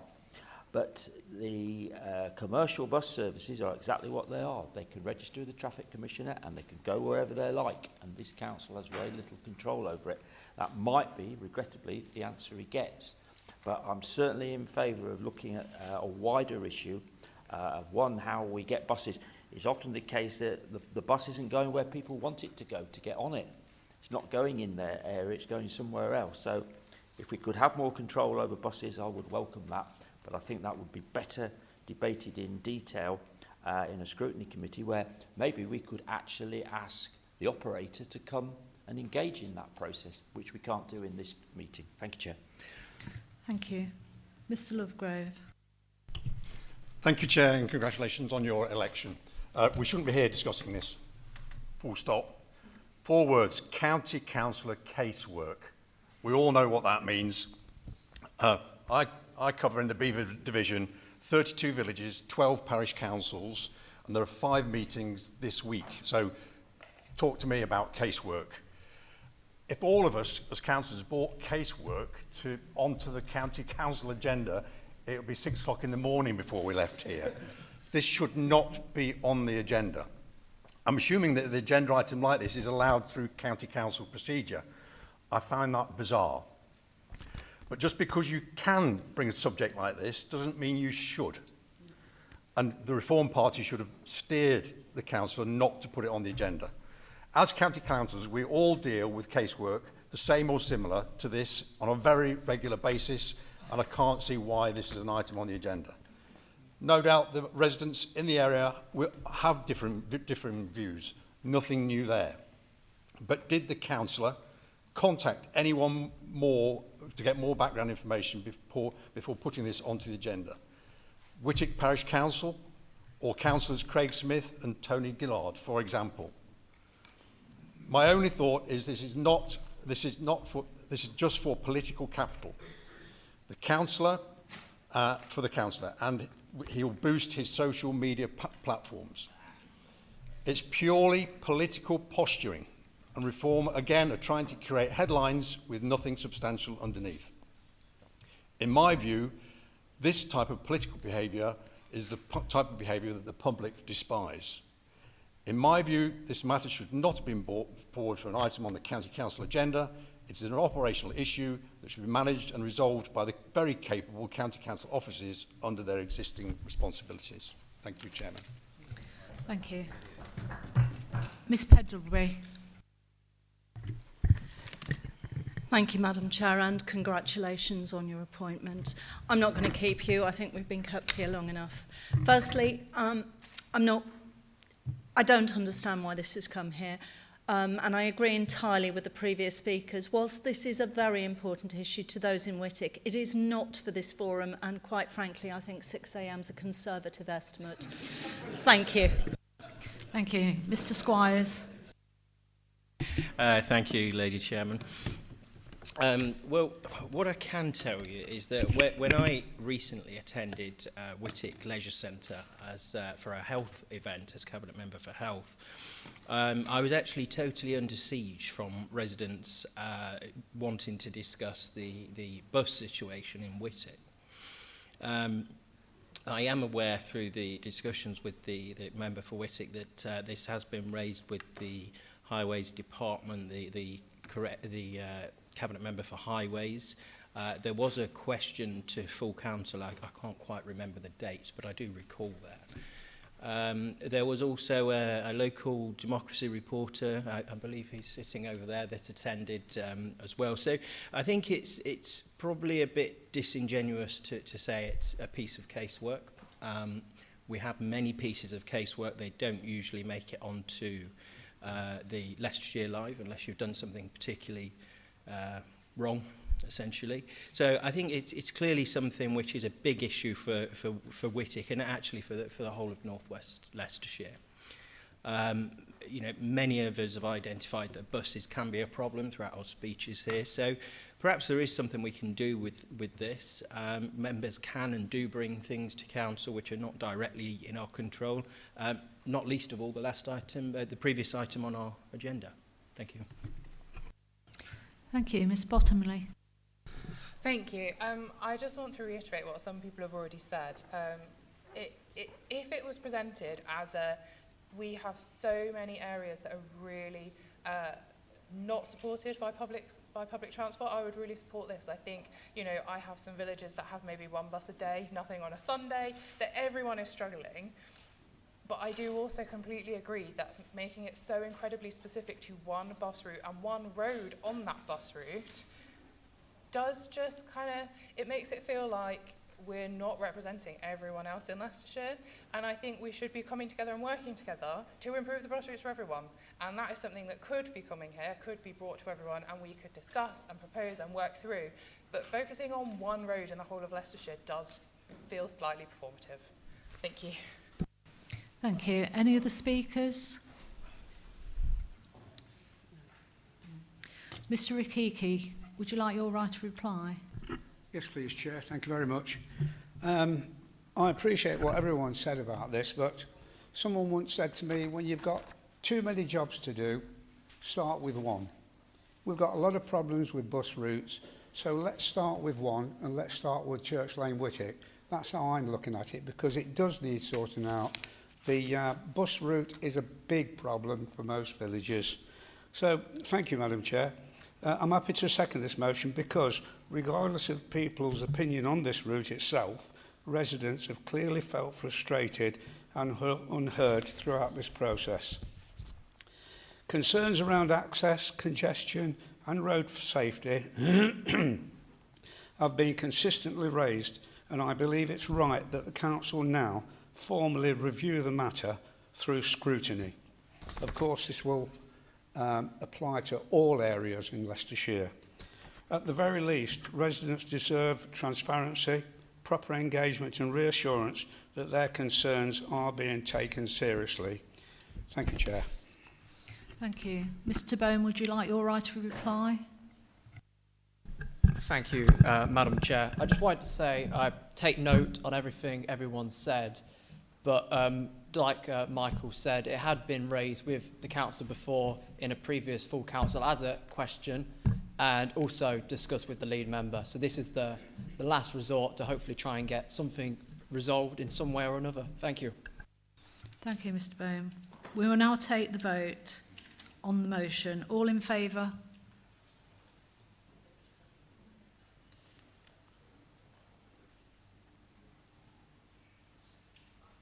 Any against?